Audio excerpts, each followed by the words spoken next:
Hello.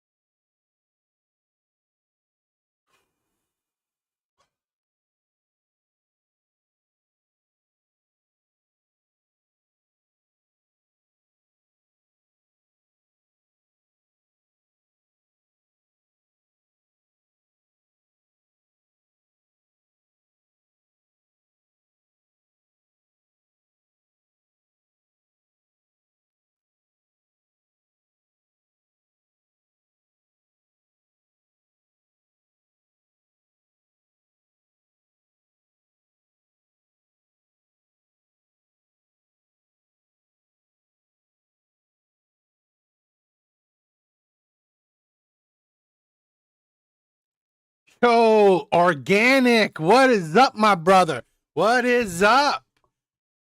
Missed ya. Missed ya. Hope you're doing well. I hope you are doing well.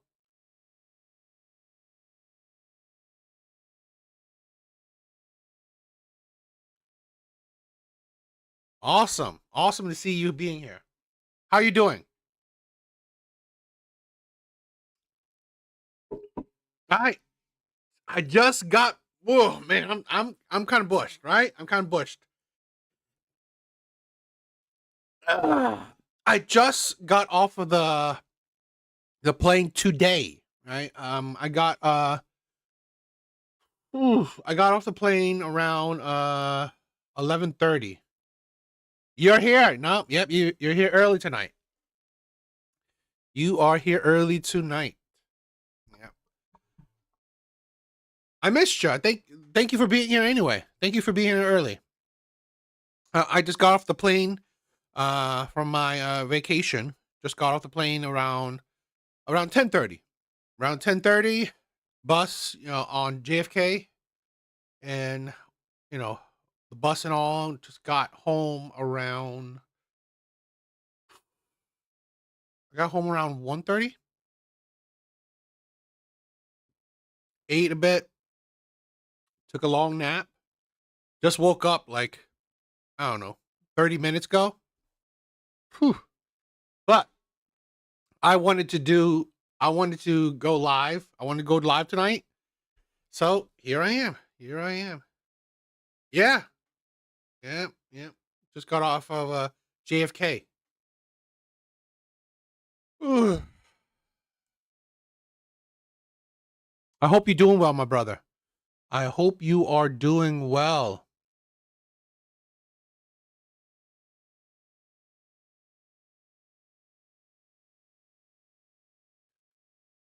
All right. We have a few videos, right?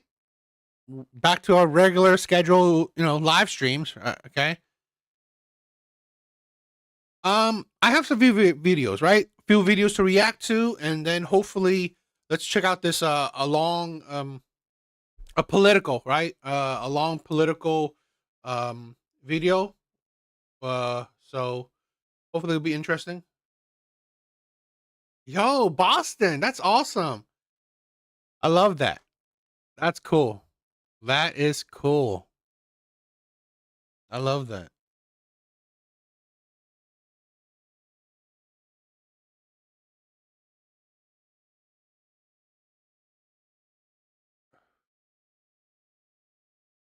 Whew.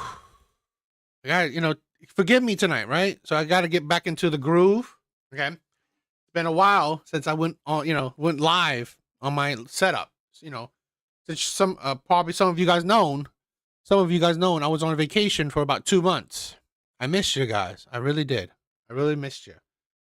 So we will be, you know, we'll try to be getting back into groove again. So hopefully be interesting. Yo, big bars. What is up, my brother? I missed you. Yo, I really did. All right. I really missed a lot of you guys. All right. I missed all of you guys. I missed all of you guys. I missed doing the live stream.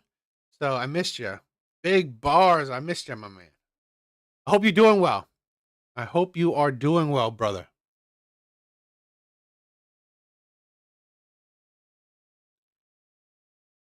Guys, I missed y'all so much. I missed doing a live stream. I really did. You know? So I hope you guys are doing well. All right. Let's get back into the groove. Let's get back into the groove of it.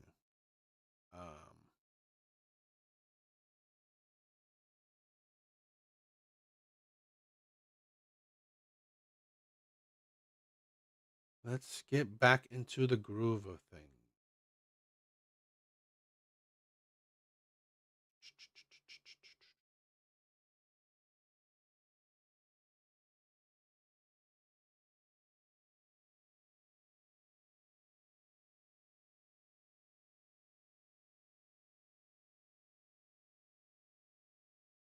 I just saw a man asking, should it be okay for a woman to use child support money to pay for her rent?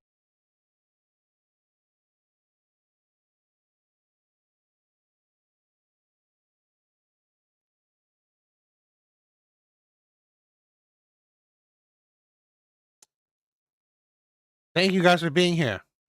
Thank you guys for being here. I miss all you guys. I miss all of you guys. All right. Let's get back into the groove of things, right? So forgive me if it takes a little bit, takes a little while since I haven't been doing it for a long time. I haven't been doing it for in a while now. So plus I'm a bit jet lagged, right? I'm a bit jet lagged. So, if things aren't going as smoothly, forgive me. You know, we're trying to get back into the groove of things.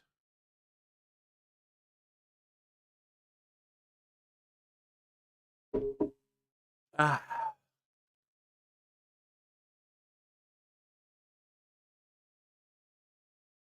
Ugh. All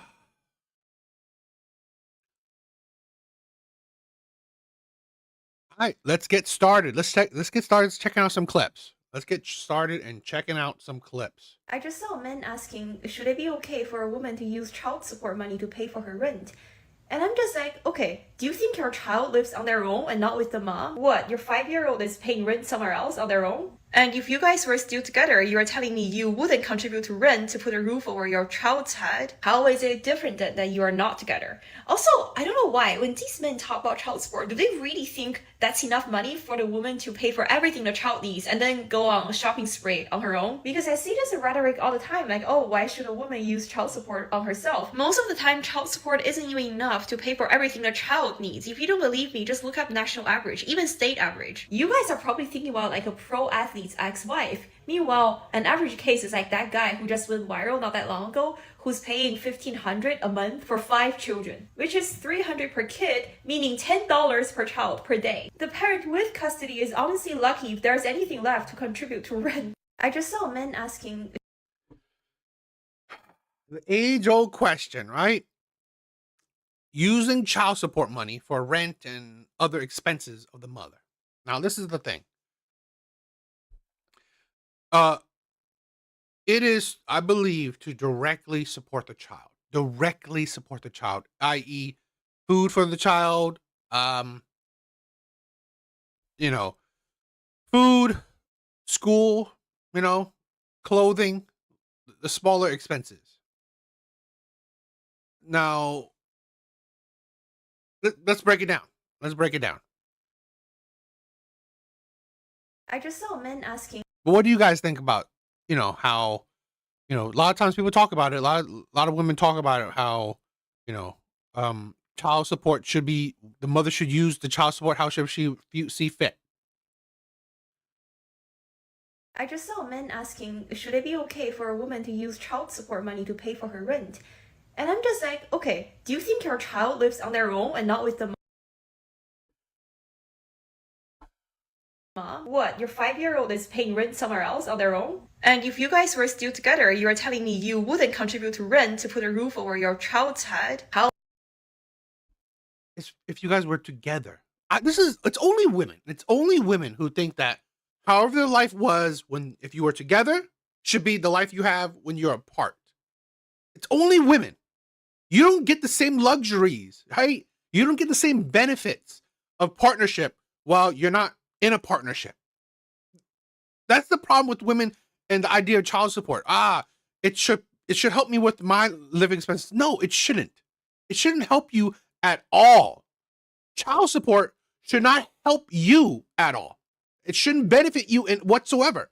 It should benefit the child and only the child. So if it pays a little bit of your rent, your electrical bill, all this stuff, no. If you can't take care of the child on your own, you shouldn't do it.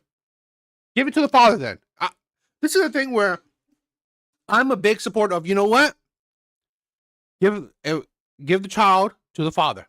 He should have full support. He should have full custody. Because in my opinion, men aren't out here asking for women to support them, while taking care of their own children. Because here's the thing. It's your child. It's your child. So you should be able to put a roof over your head, which then includes the child. Because this is the thing where if the husband, the father was with the mother, he's putting a roof over his head. All right. And then the family is going along with it. It's not like he's deciding to live in the streets and then has the mothering child with him. No. Again, it only supports the child. Only supports the child. If it's benefiting you whatsoever, that's not the purpose. That's not the point, in my opinion, of child support. You're supporting only the child. When you're supporting the mother, I believe that defeats the purpose of child support. Because again, you cannot, it should not be how your life would have been if you were with the father, still the same when you're on your own. No, this is the thing a lot of women have a problem with. You are a fully functioning adult. If you didn't have a child, would you not pay your own rent? Would you not get your own place? Would you not pay your own bills? Right? The child, that's not point. You have to do this shit. You have to be a fully functioning adult anyway, regardless of the child or not. So the child support is only for the child. Whatever rent, whatever bills, well, that's your problem, not the child. It's not the child's problem at all. Okay? It's 100% not the child's problem. Your adultly duties. That's the problem with a lot of these women. You should not have the same life you have if you did, if you were with the parent, with the father. They want to be children. They want an easy life as possible.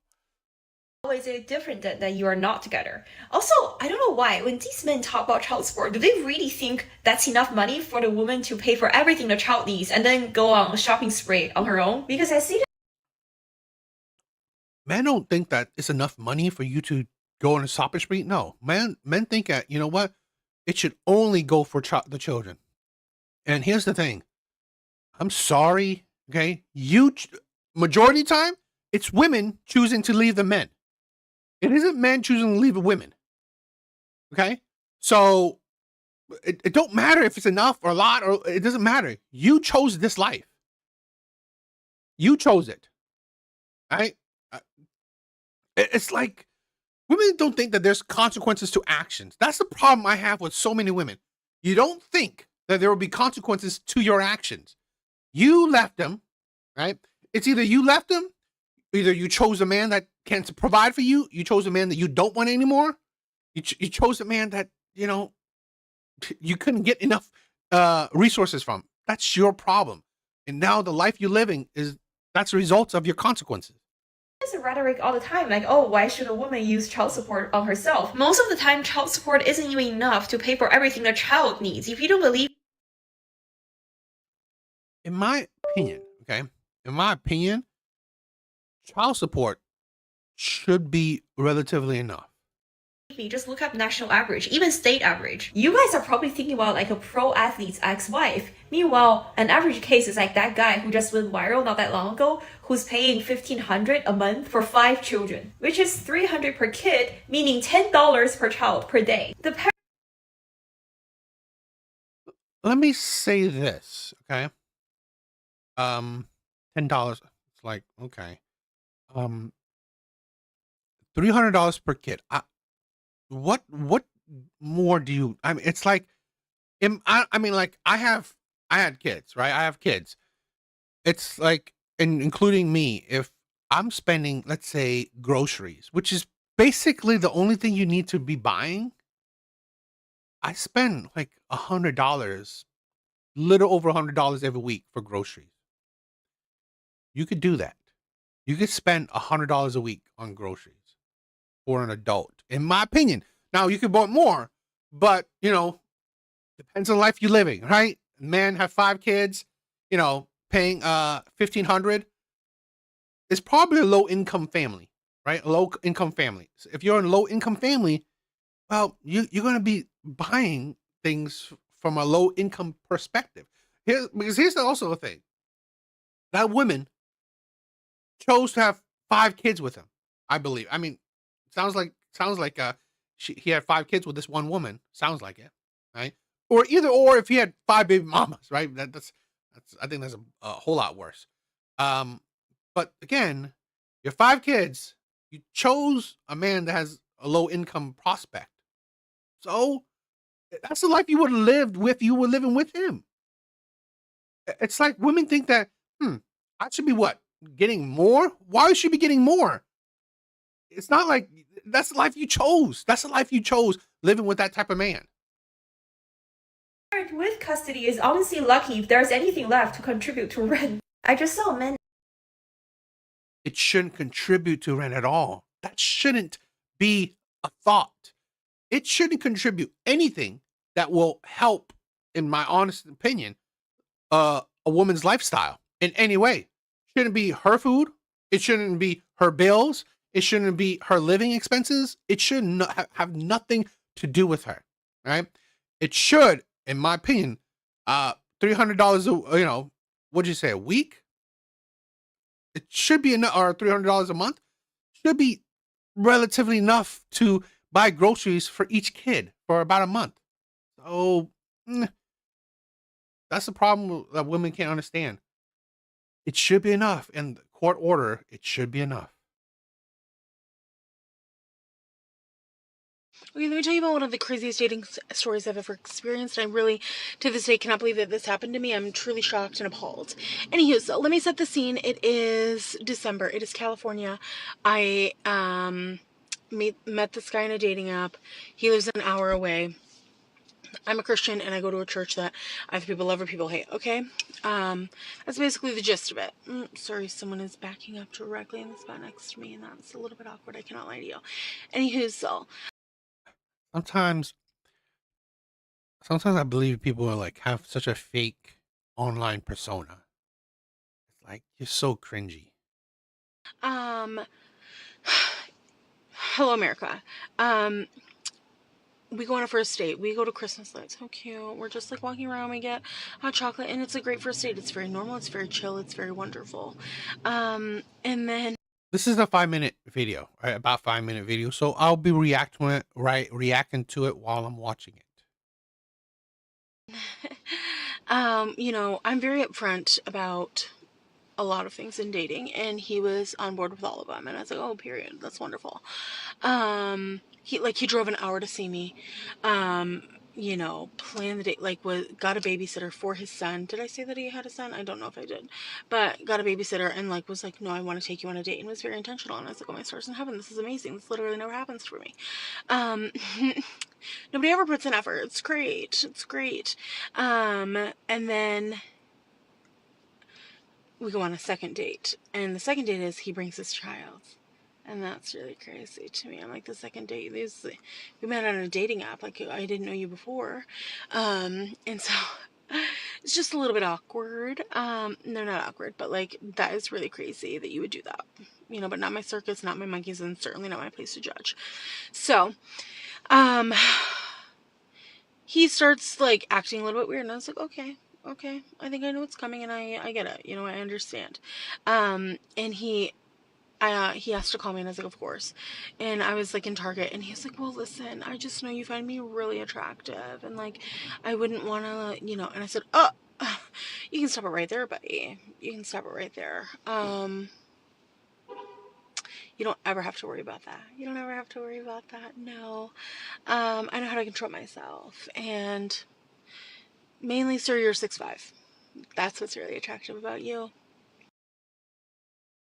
She just said the most attractive thing about him is his height. Like, this is a problem with her, I find. Like, one, her personality is just so weird. But two is like, why are you so superficial? You are like a 3. This is my problem with so many. This is literally. I mean, like, honestly, okay. She attracts who she attracts. I mean, it's weird. I admit that the guy brought his child a second date, but he'll probably try. I guess he's being upfront. I guess he moves a little bit too fast, but it is what it is. That's the type of man he chose.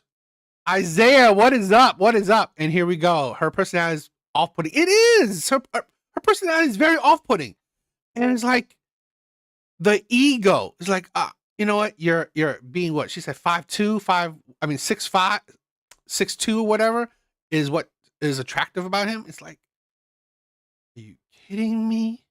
It's like I just find it. I just find it so off-putting that average women to below average women are so superficial as well.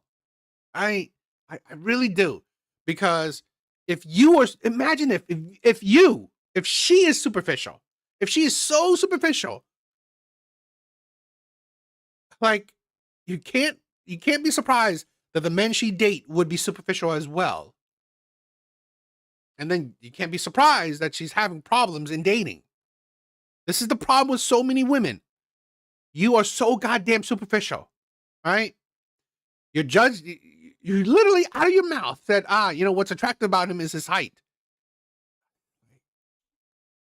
And that's probably what she chose the man on, right? With the dating apps and stuff.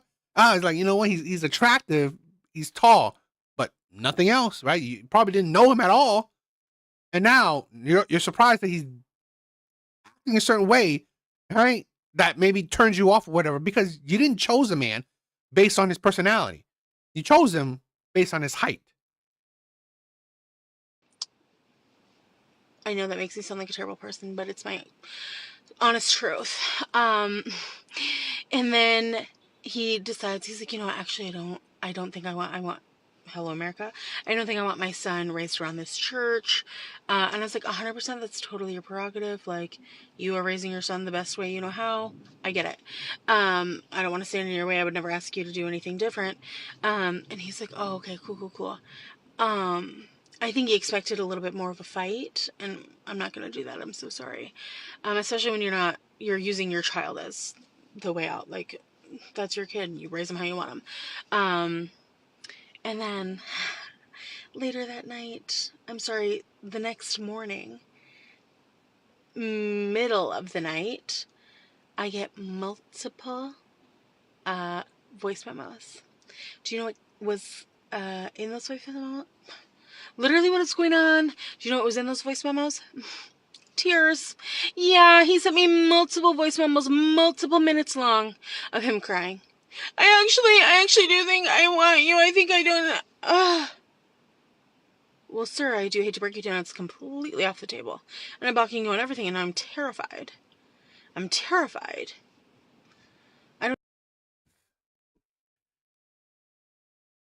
This is something that sometimes women gotta understand. This is what you is what you qualify for.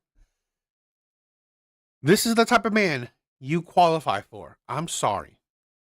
It's like, yo, Whiskey, what is up, my brother? I missed you. What is up, my brother? I don't need that kind of behavior. And then, I think this year or last year, he found my TikTok, and the richest of all rich, he commented on one of them. He's like, you deserve a wonderful man and I said, oh, buddy. He didn't recognize me. At least I don't think he did. And I said, that is crazy coming from you. Crazy coming from you. And my shorty was commenting that on a video. But I blocked him, so I think the comment's gone. But insane. Truly insane. Craziest dating story I think I've ever experienced. Well, there might have been another crazier one, but I don't know. It was a roller coaster. It could be lies. I could be lies, because a lot of these women, they're just doing it for the content a lot of times. So it could be disingenuous, but it could be a lie. But I mean, let me be honest. I mean, why I would see the truthfulness in it is because a lot of these women, that's what they qualify for. These are. It's not like that. It's not like these women qualify for, I don't know, top quality men or at least sane men. She is pretty much a 3. She qualifies for a 3 or 4, a 3 or a 4. This man, although he's tall, his dating value is probably isn't high. Probably because of his personality. Probably because he has a child. So you know, so you can't be surprised that this is what she qualifies for. Women and their wacky stories.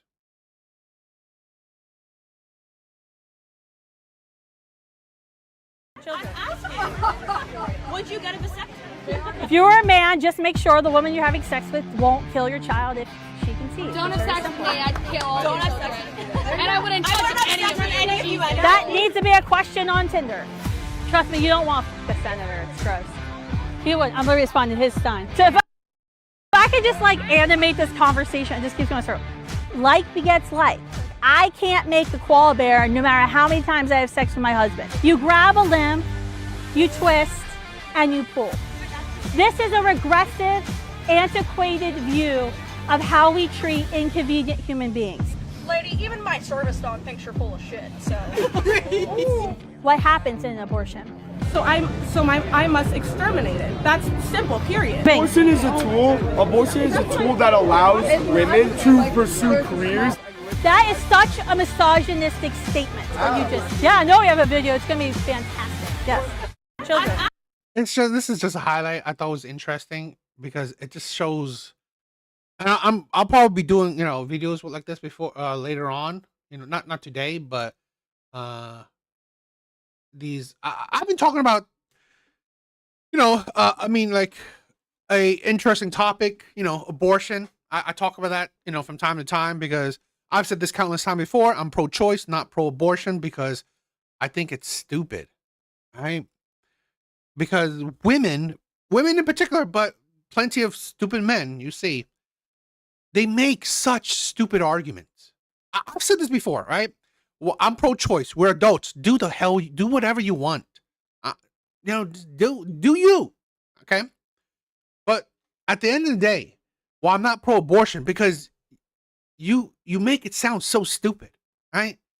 It's like you talk about the subject. I said this. If you want it, go for it, right? Just say that. Yeah, I just want to murder a baby, right? I want to kill a baby. I want to get rid of this baby that I made, that I stupidly made, right? I got with a guy that I don't want, or a guy that I want but don't want me, right? Those are the two cases. It isn't because of all these other crazy little 1% shit. No, the majority of the time is that women are using it as a birth control method. So you're using it as a birth control method. Might as well say the truth. You got with a guy that you don't want, or that he doesn't want you. Now that you're suffering the consequences of it, you want to get rid of it. You want to get rid of the baby that you made with a man that you wanted or that didn't want you. Just plain and simple. Be honest. That's my problem with the whole pro-abortion people. They're not honest. Would you get a vasectomy? If you were a man, just make sure the woman you have. And these are short. I think these are short compilations. So there's not crazy much smaller topics to talk about. Get a vasectomy? No. I mean, it's like this is the problem. It's like women. We have a problem with so many women nowadays. They are just degenerate. How about have sex with a man that you see a future with? Just stop just having casual sex. I'm just not a casual sex kind of person. Having sex with won't kill your child if she conceives. Don't have sex with me, I'd kill all your children. And I wouldn't. Okay. These are college students right here. College students. You're so stupid. That needs to be a question on Tinder. Trust me, you don't. If you wanted the government in my body, if I wanted the government in my body, I'll F a senator. Okay. Don't tread. mean, to be honest, right? To be honest, you know, I believe. I mean, I guess you still call it a government. It's the state that are involved. Um, but you know, this is why that I think that yeah, the state shouldn't really be involved. Just do the shit you want to do, right? Off the senator, it's gross. He would. I'm gonna respond to his son. So if I could just like animate this conversation, it just keeps going through. Like begets like. I can't make the koala bear no matter how many times I have sex with my husband. You grab a limb, you twist, and you pull. This is a regressive, antiquated view of how we treat inconvenient human beings. Lady, even my service dog thinks you're full of shit. So How the dog wouldn't understand. This is why you're so stupid. Like you're college kids. You're supposed to be bright. You're supposed to be you're the future. College kids are so stupid. Hey, I'm spending a chunk of change on refurbishing my yard. Oh, really? You're refurbishing your yard?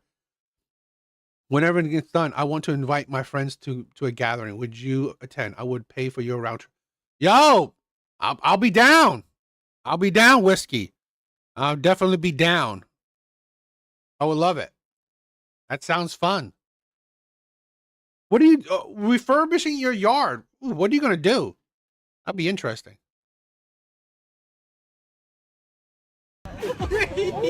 What happens in an abortion? I must exterminate it. That's simple, period. I must exterminate it. It's like the cold heartedness. I really that's why I find women quite funny, right? These liberal college students. I must exterminate it. Your baby. Yet they're out here also protesting for Palestine because the hardships they're having there. Okay. I don't know. It's like you sound so cold hearted. Yet you think you're morally sound. It's like it just seems like it doesn't quite make sense to me. Abortion is a tool. Abortion is a tool that allows women to pursue careers. Abortion is a tool to allow women to pursue careers. That's cool. The contractors are here today. How long is that taking you? How long is that going to take you? That's interesting. I had some contractors, do some housework as well. So I have a little patio, a little backyard patio. So I thought it was cool. I always, upgrading your house is always a nice thing. Stonework and lawn improvements. Okay. That sounds cool. If I had a chance, I would do a fire pit, right? I always think those were cool, right? I've had some friends who had a fire pit. It's always nice. It's always nice to make a fire, right? The stupidity of that. Abortion is a tool for women to pursue careers. That is stupid, right? How about then don't have sex? Right? How about have do some abstinence? Right? How about I don't know, don't have sex with just don't let men just finish in you. Right? I mean, like, to be honest, right? I hear women people always say that, those birth control methods don't work. But it's like, is it true? Is that really the situations that these women are finding themselves in? That they have layered all of these birth control methods and it still doesn't work? I find it disingenuous. Yo, Jeremy, what is up, my brother? What is up?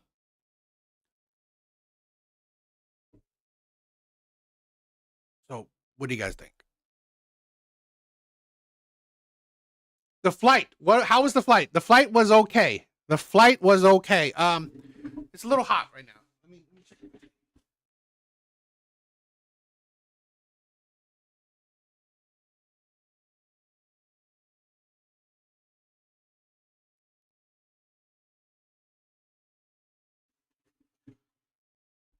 The flight was okay. My butt hurts.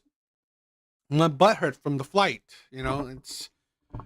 It's like, I don't know, like a 14, 15 hour flight.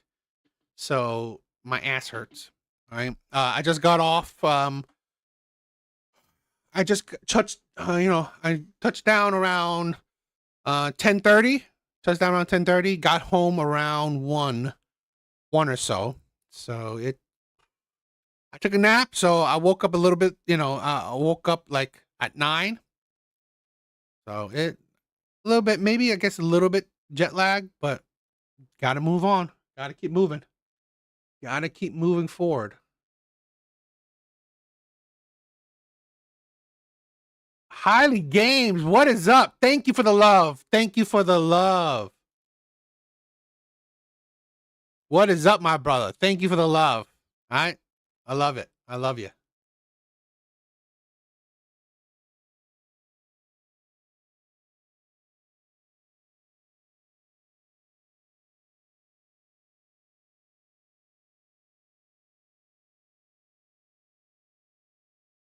But I hope you, Alan, I hope you're doing well. Thank you for the love. Highly Game, my brother. Thank you. Thank you for the love. All right? I hope you're doing well, Alan. I hope you are doing well, my brother.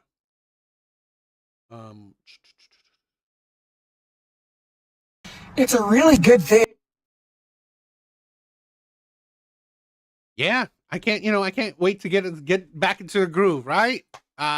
Like always, guys, Wednesdays I try to do a call-in show, panel show. Hopefully we could have some interesting conversations, maybe some debates, maybe some conversations back and forth. So definitely check it out if you guys, if you ever want to come on stream, right? You don't have to cam up, right? Just have to have a mic. You just have to have a mic, right? So, like I said, Wednesdays, I do a call-in live-in show. So, please check it out, my brothers. All right? I think it'd be interesting. Women often say there is not enough.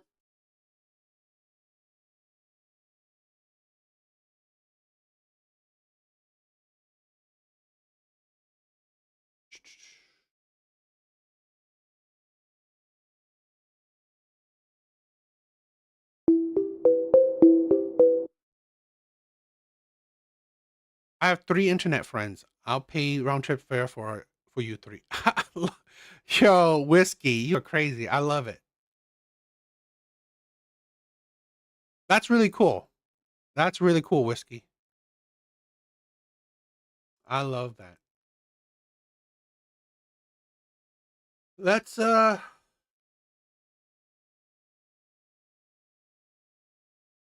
of the people who tried to bribe a juror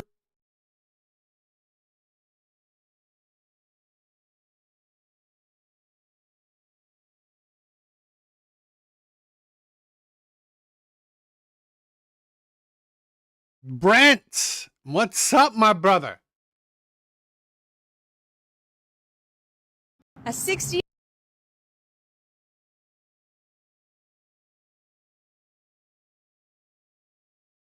I missed you. Brent, thank you for the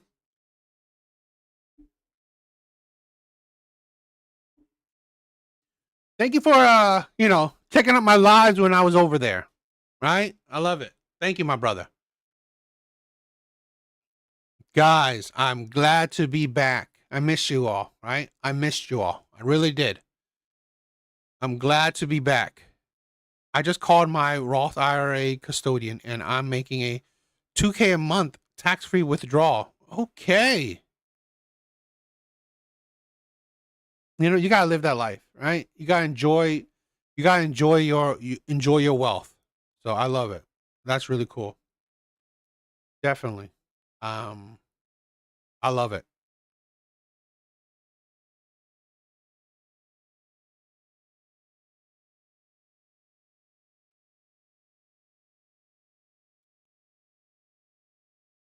That's cool.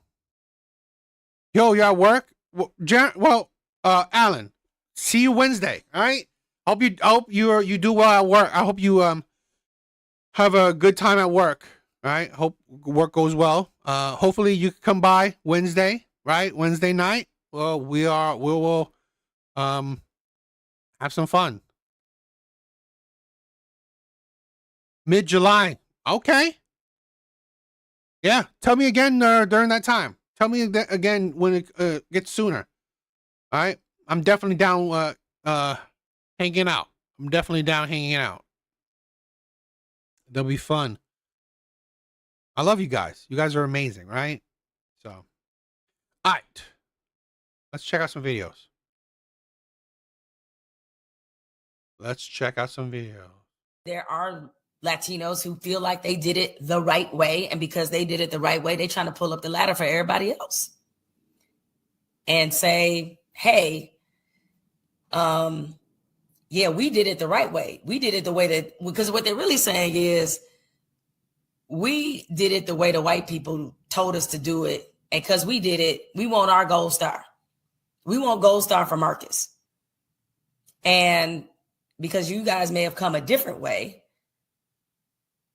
and we had to do all this to get to this point and to get this close, I need y'all to do the same thing. And my thing is, listen, they get here how they get here. Okay? Why you doing the work of somebody that don't respect you anyway? I mean, it's like, what?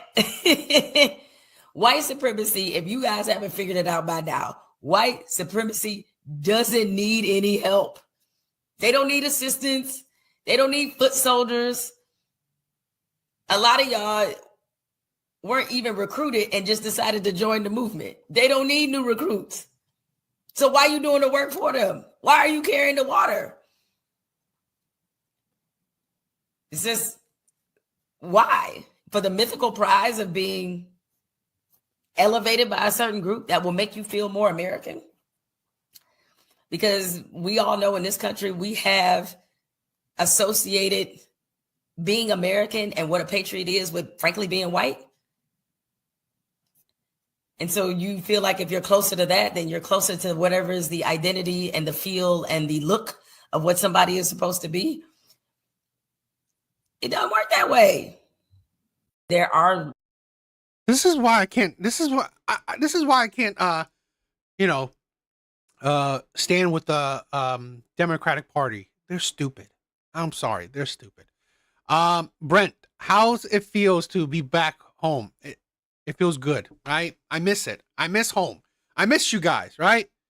She's really one of the dumb ones. She's definitely one of the dumb ones, right? I miss it, right? I miss doing the lives. I miss you guys. Okay, I miss my bed. I'm telling you, like, the bed, at least mine, right? It was like I stayed in my mom's house there, so they have traditional, in sense, Vietnamese beds. Those beds are terrible, right? The bed was terrible. I miss my bed. Right? I miss my bed. I miss my home. I miss doing my live streams with you guys, right? I miss doing live stream with you guys. I'm going to try to do more live streams, okay? If I can, I want to try to do some more live streams, more than the regular scheduled live streams, because I miss you guys, right? I miss doing the live streams.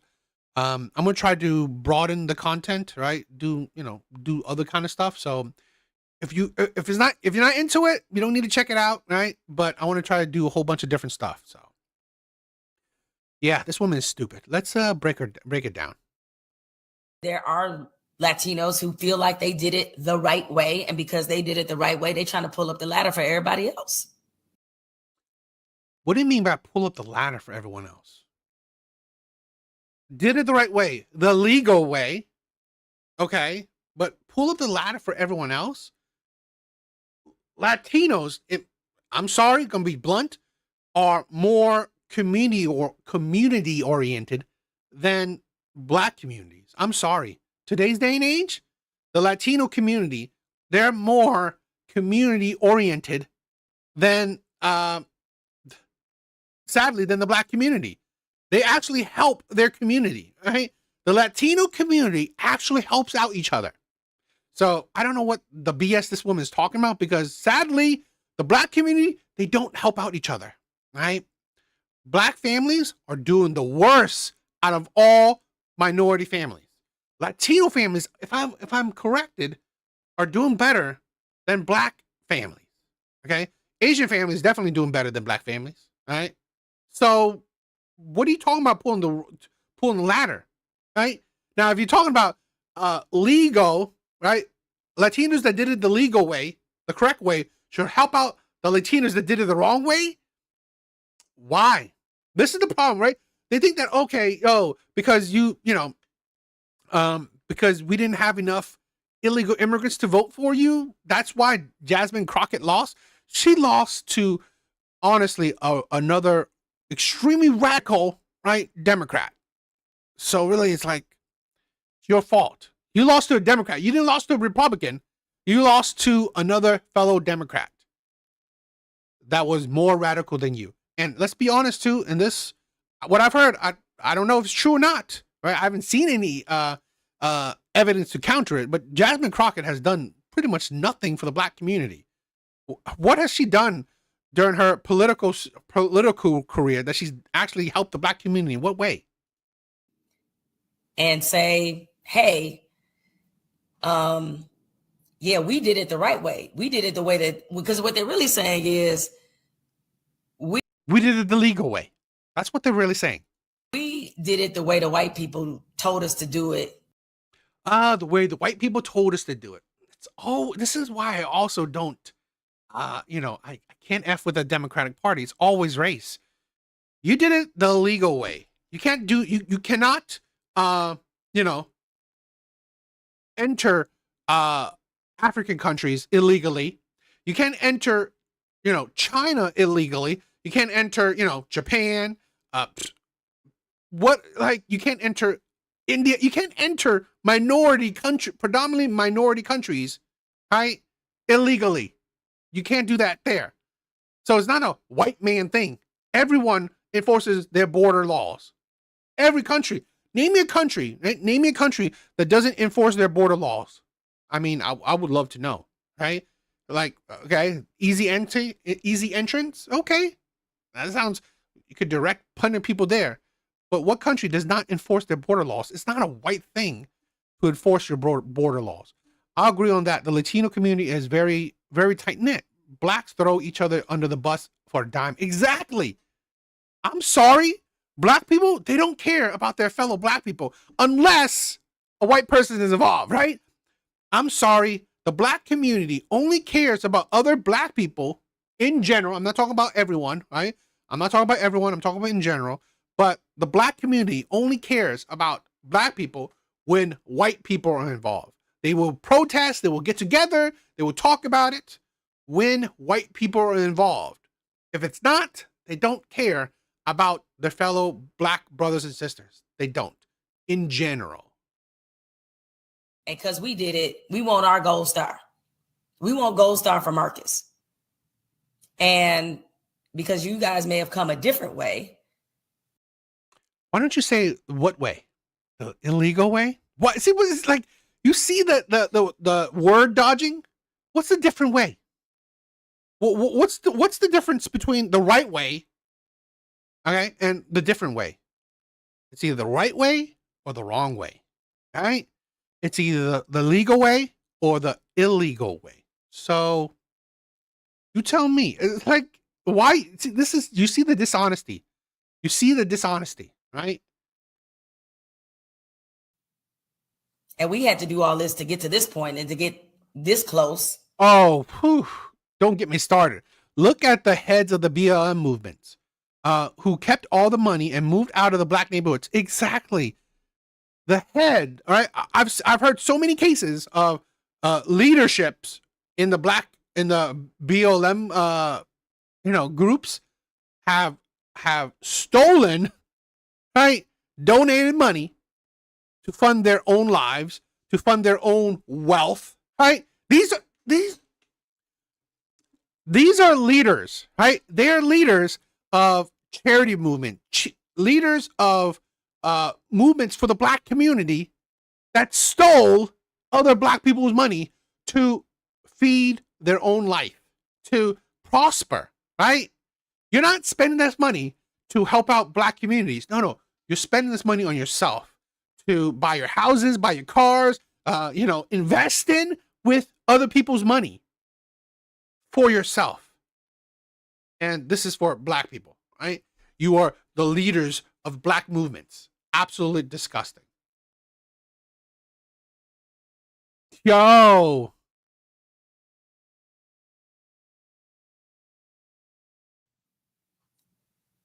I need y'all to do the same thing. And my thing is, listen, they get here how they get here. Okay? They get how they get here. What's that? They get how they get here. It's like, and this is who people listen to. They get how they get here. Why you doing the work of somebody that don't respect you anyway? What work are they doing? What work? It's like, what work are Latino people doing? They're just not associating with people who didn't do the Latino. The Latino community are not deporting people themselves. So what work are they doing? I've said this before. I support ICE and their deportation. I'm not out here deporting Asian people. That's not a job that I want to do. I don't care to do it. It's not my thing. I don't need to do it. I don't care to do it. So I'm not out here deporting illegal immigrants. But saying that you support our country enforcing their laws is what? This is the thing, right? They get here, they get here. I'm sorry, but this right here shows you how the black community don't care about crime. They don't care about criminality. They don't care, right? They don't care if people are criminals. And I'm sorry, it shows, right? They don't, when you talk about the black community at large, when you talk about people who go online and talk, they lack morality. Why is it constantly the people who create platforms in your community lack morality, lack values, lack character?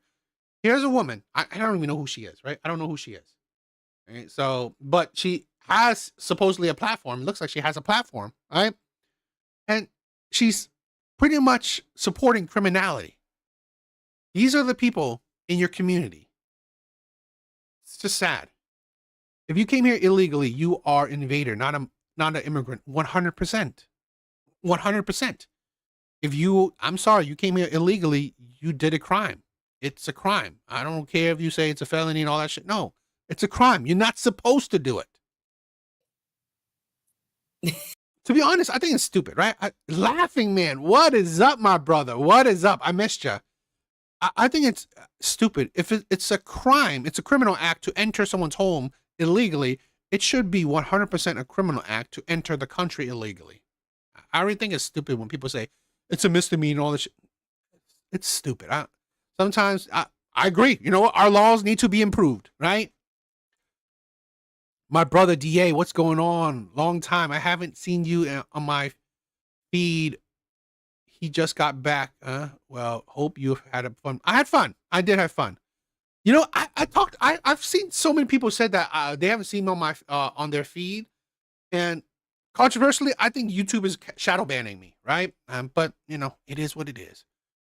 Have you ever had a 20-ounce North Atlantic lobster tail? No, I haven't.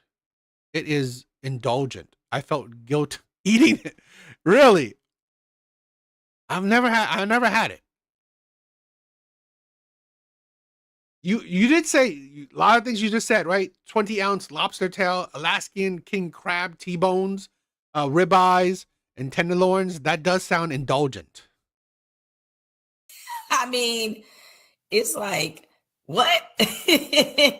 White supremacy, if you guys haven't figured it out by now, white supremacy doesn't need any help.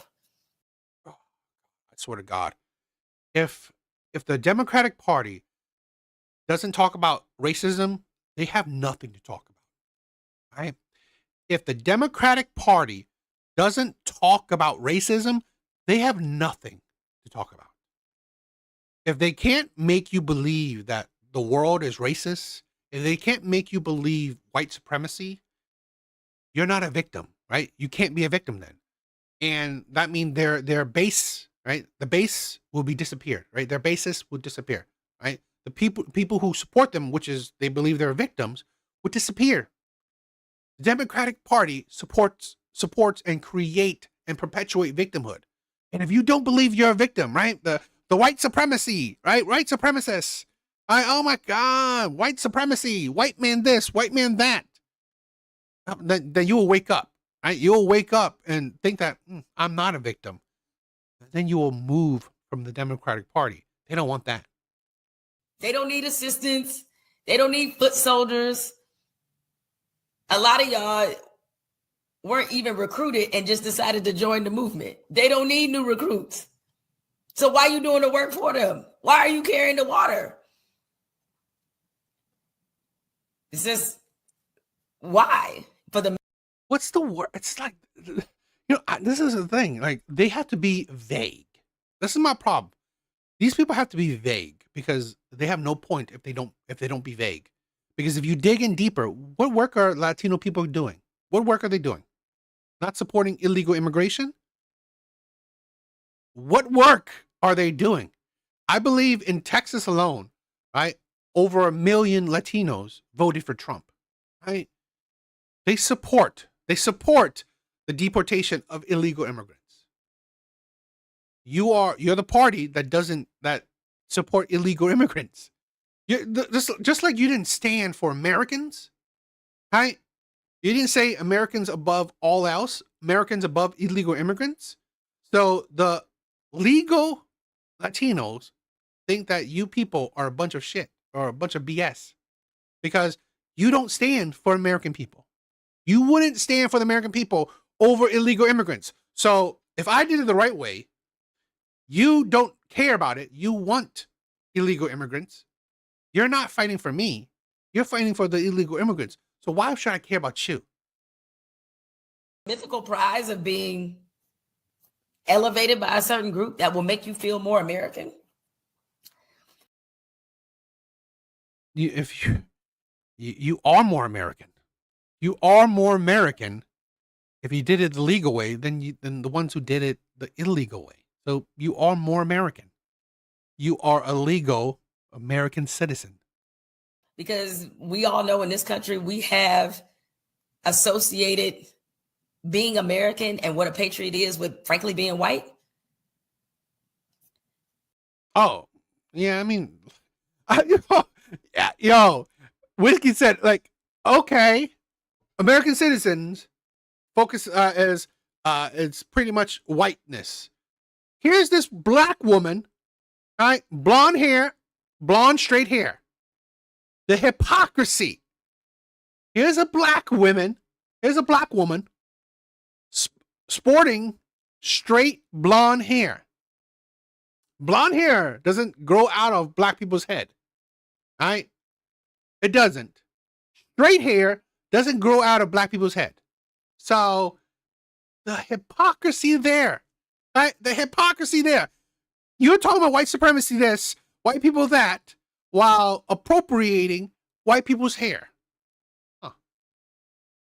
Hypocrisy. And so you feel like if you're closer to that, then you're closer to whatever is the identity and the feel and the look of what somebody is supposed to be. It doesn't work that way. There are... Just look at the numbers of Latino officials versus black officials arrested for stealing taxpayers' money while in office. All them, and I've seen it, right? Like a couple months ago, right? A few black mayors, stealing money from, stealing money from the people. It's like they're corrupt. I've said this before, right? White supremacy this, white supremacy that. There are so many black people in power, right? We've had black president, we have black CEOs, black mayors, black governors, black senators, black, judges, black police chiefs. We've had so many black people in power. And yet, to this day, black people are still screaming white supremacy this, systemic that. What's so white supremacy having a black president? What's so systemic, having black mayors and governors, people with power, senators.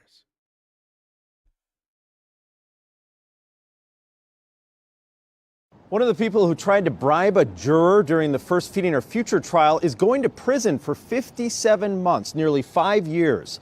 Abdul Karim Farah wasn't even on trial, but his two brothers, Saeed and Abdiaziz Farah, were accused of stealing $47 million. They got Abdul Karim to help them with the bribe. As the jury was about to deliberate, Abdul Karim conducted surveillance, spying on juror number 52, figuring out where she parked. They targeted her because she was the youngest juror and the only juror of color. And a letter that the suspects wrote spells out that they wanted her to convince other jurors the government is racist and targeting them for fraud because they're Somali. Abdul Karim then drove the co-defendant Ladin Ali to the juror's home, first buying a screwdriver at Target to remove the license plate. Then he recorded a video of her dropping off a bag filled with $120,000 cash at the juror's doorstep. He sent that video to his brothers as proof of delivery. The juror immediately reported the bribe, and when Abdul Karim found out, he deleted the video. Zyrex, yes, I'm streaming on two YouTube channels. I have a Twitch and I have a Kick account. Gotta spread the word. Gotta spread the gospel. What is up, my sister? What is up, my sister? I missed you. Surprise? I missed you, right? Can't wait to have you join our Wednesday live streams, right? When they're getting back into the groove of things, right? So yes, I tried to stream on multiple accounts, right? So, and the Signal app he used to send it. At his sentencing hearing, Abdul Karim claimed he didn't know the woman he was asked to stalk was a juror, and that he didn't know he was driving Ali there to deliver a bribe. His attorney described him as blindly loyal to his brothers. The judge didn't believe that, though, handing down the max, which is what the prosecution asked for, the judge saying that's warranted to discourage others from attempting the same crime. Abdul Karim is the first of the bribe suspects to be sentenced for that particular crime.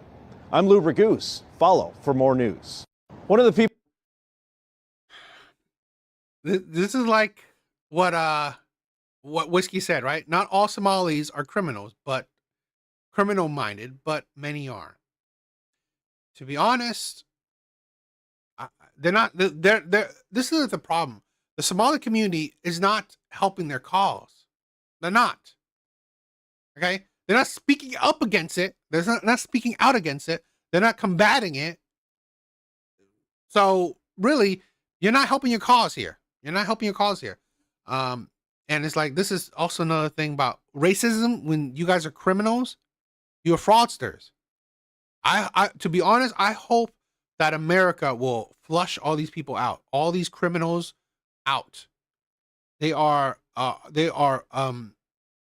stealing from the American people. They are stealing from the American people. So they should be I think they should serve the sentence and get their citizenship revoked. Same here. I was in the other YouTube chat. Really? I didn't check. I didn't.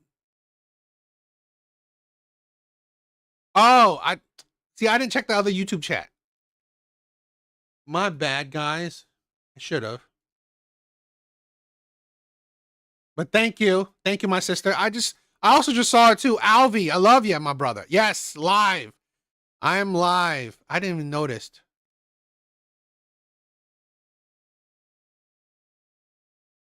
That's my fault. I was looking at one chat and I didn't check out the other one. But yes. I missed what you said, so I didn't tell Alan hi. But we'll get back to regular schedule, regular scheduled live stream, so he'll probably stop by on Wednesday's live streams, right? Because he always likes to check it out. So that'll be fun. That'll be interesting. But yeah, missed you, my sister. But yeah, this I think it's crazy. This is the problem. And it weakens the whole racism, talking about racism when you guys are a criminal. Yeah, it's not about race. It's about your mindset.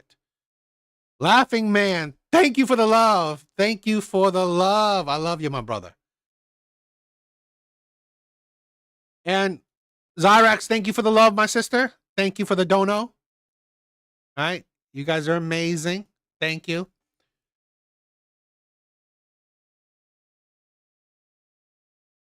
A 68-year-old man died in a library parking lot while he was charging his car, and his family is suing the state of California for $40 million. This is what happened. A man was charging his electric car while a 23-year-old homeless man who'd been arrested the day before stabbed this man. The homeless man was arrested the day before for trespassing, but because of the soft on crime policies, he was walking the streets. While the ambulance came to take care of the man who was dying on the road, another homeless man came and stole the ambulance. The ambulance didn't have an anti-theft program installed, so when the guy got in the car, he was able to drive off with the ambulance. At this point, moments, seconds mattered. The man lost his life, bleeding to death on the parking lot of the public library. So the family is suing the state of California. 1, the homeless man who stabbed him should have been behind bars. And 2, the ambulance didn't have the anti-theft device installed, so the other homeless man was able to drive off with the ambulance. You can't make things up like this. Unfortunately, this man lost his life, and the family is suing the state of California for $40 million.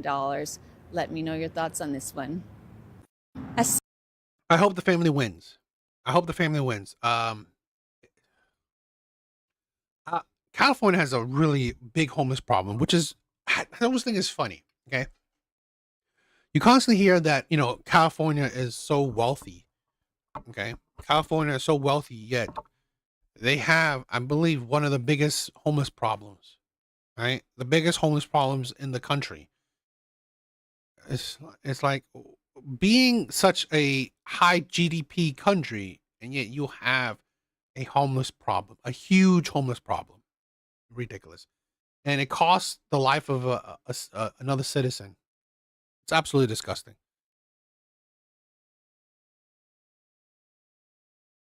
Yeah, when I have time, I'll check it out. When I get the chance, I'll check it out.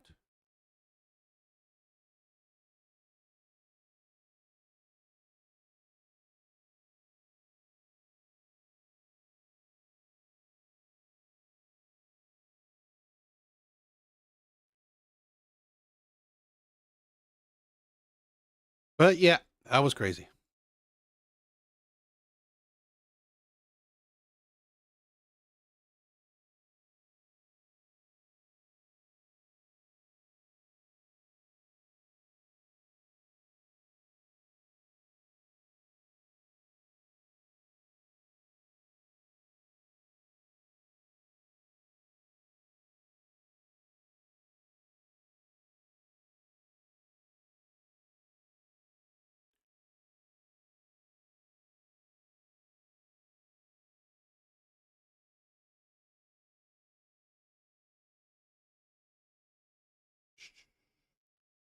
I am trying to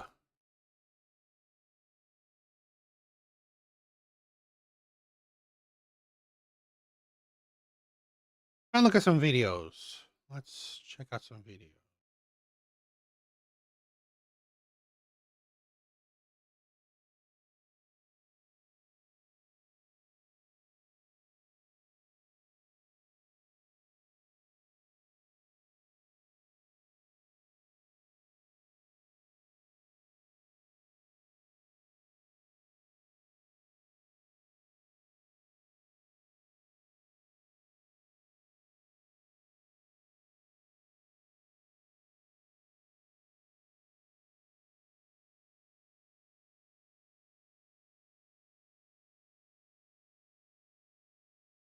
Comedy California is the biggest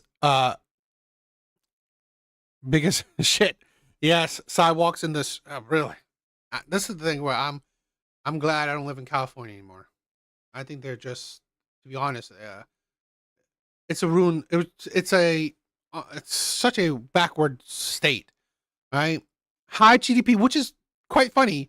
They have a high GDP thanks to rich people, yet they hate rich people, right?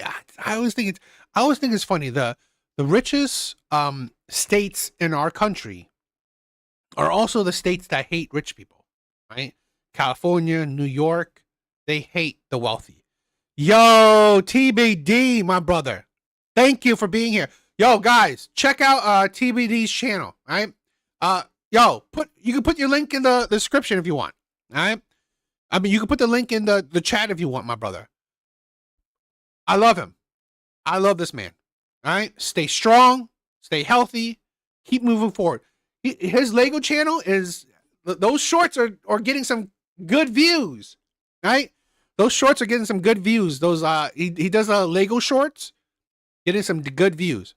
Definitely would love to see you talk about some Legos too. That'll be interesting. DA, the town or city stood was one of the major cities are in a countryside. Just curious. So the city that I stayed in was it's a major city, right? The city that I stayed at was a major city. It's a Haiphong.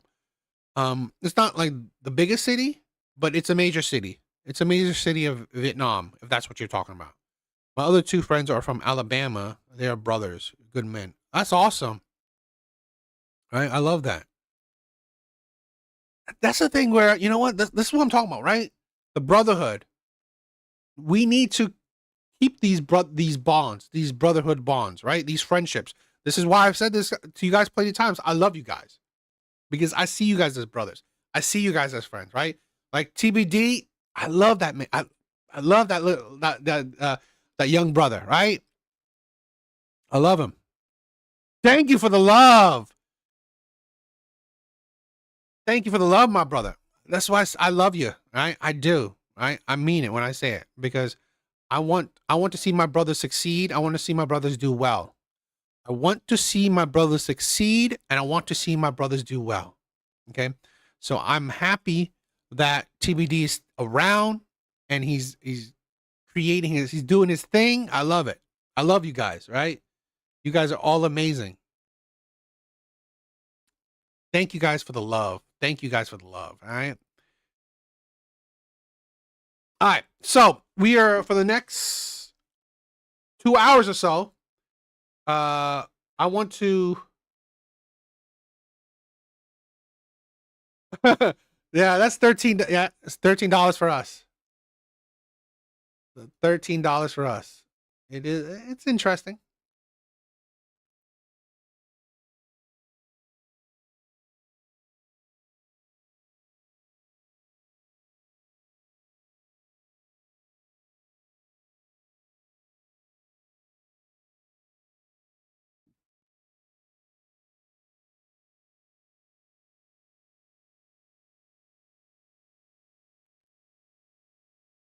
I want to check out some YouTube videos.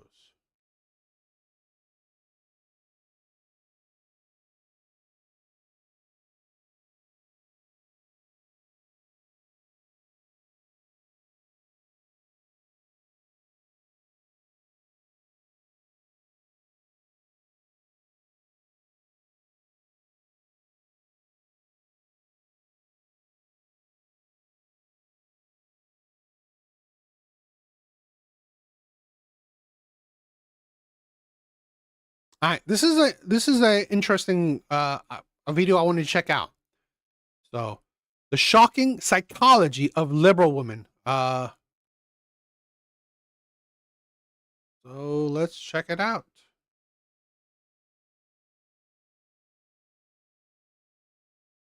Yeah, this is an interesting video I wanted to check out. Again, the shocking psychology of liberal women. If you look at these ICE protests. Yeah, you're a Nazi! Do you see them like, sorry, so terrible.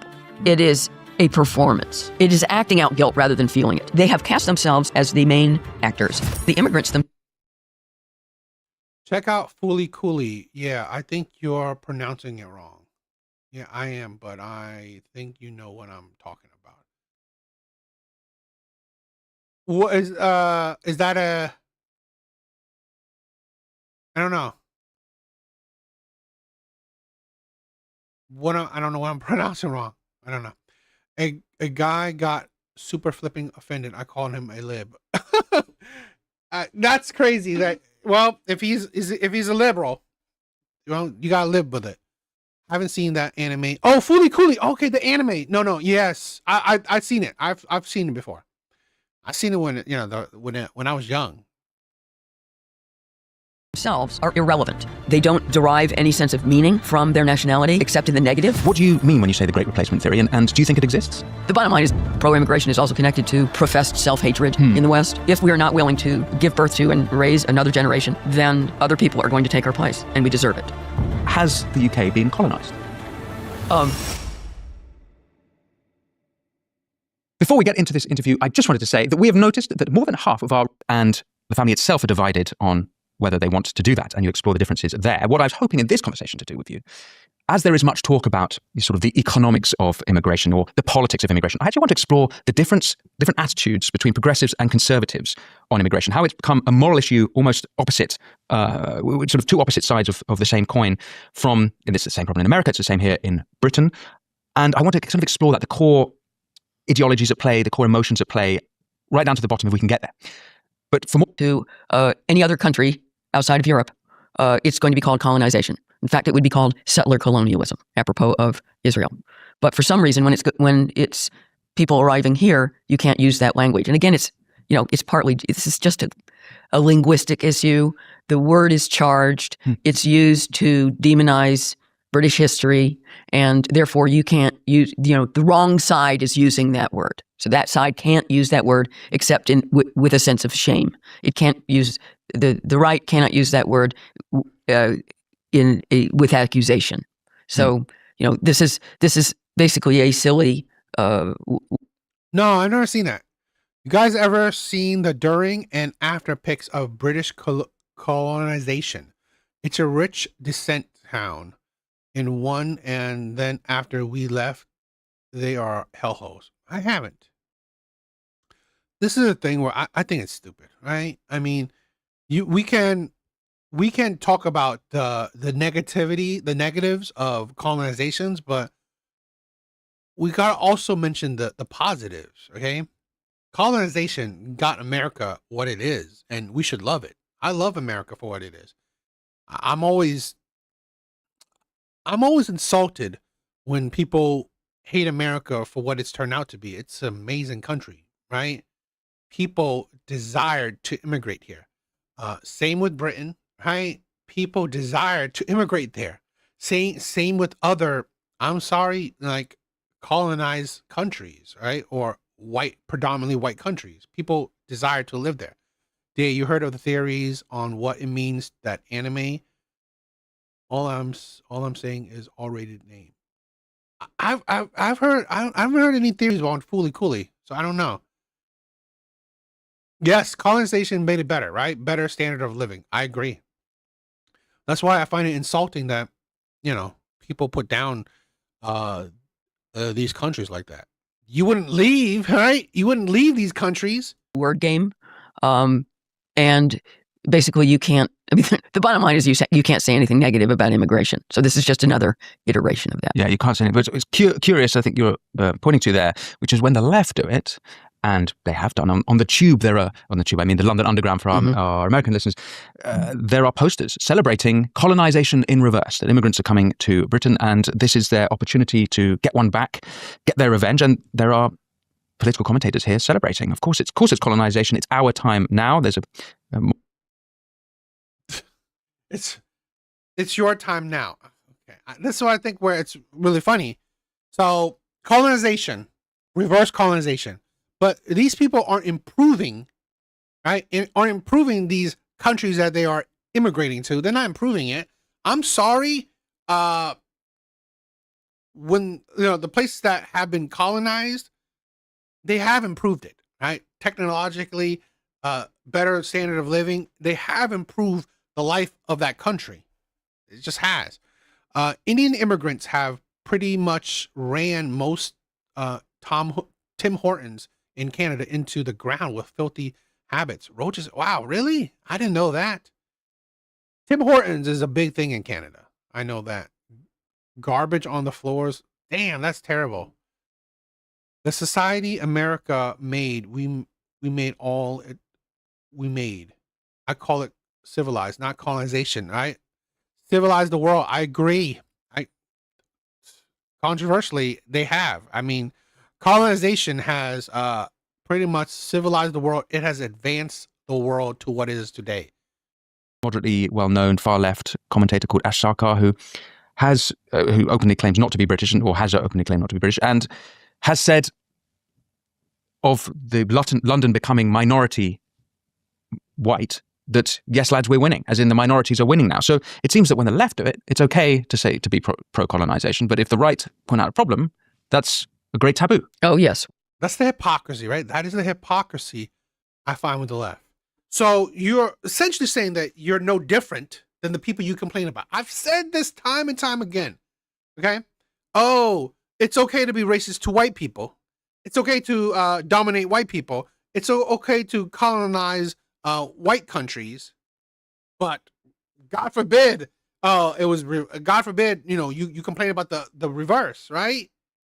You complain about white people colonizing, you complain about white people being racist, but it's okay for you to do it. I've said this before.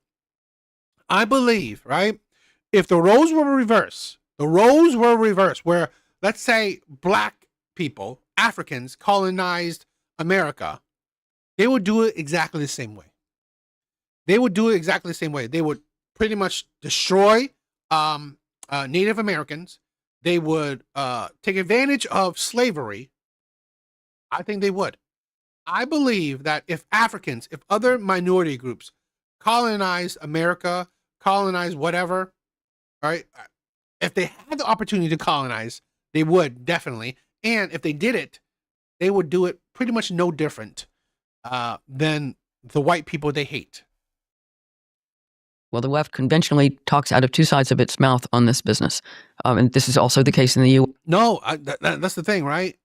How European countries, how predominantly white countries stopped slavery, that helped the trickle-down effect where slavery was being abolished across the world. Predominantly by white people. They thought it was wrong and they stopped it. Wes.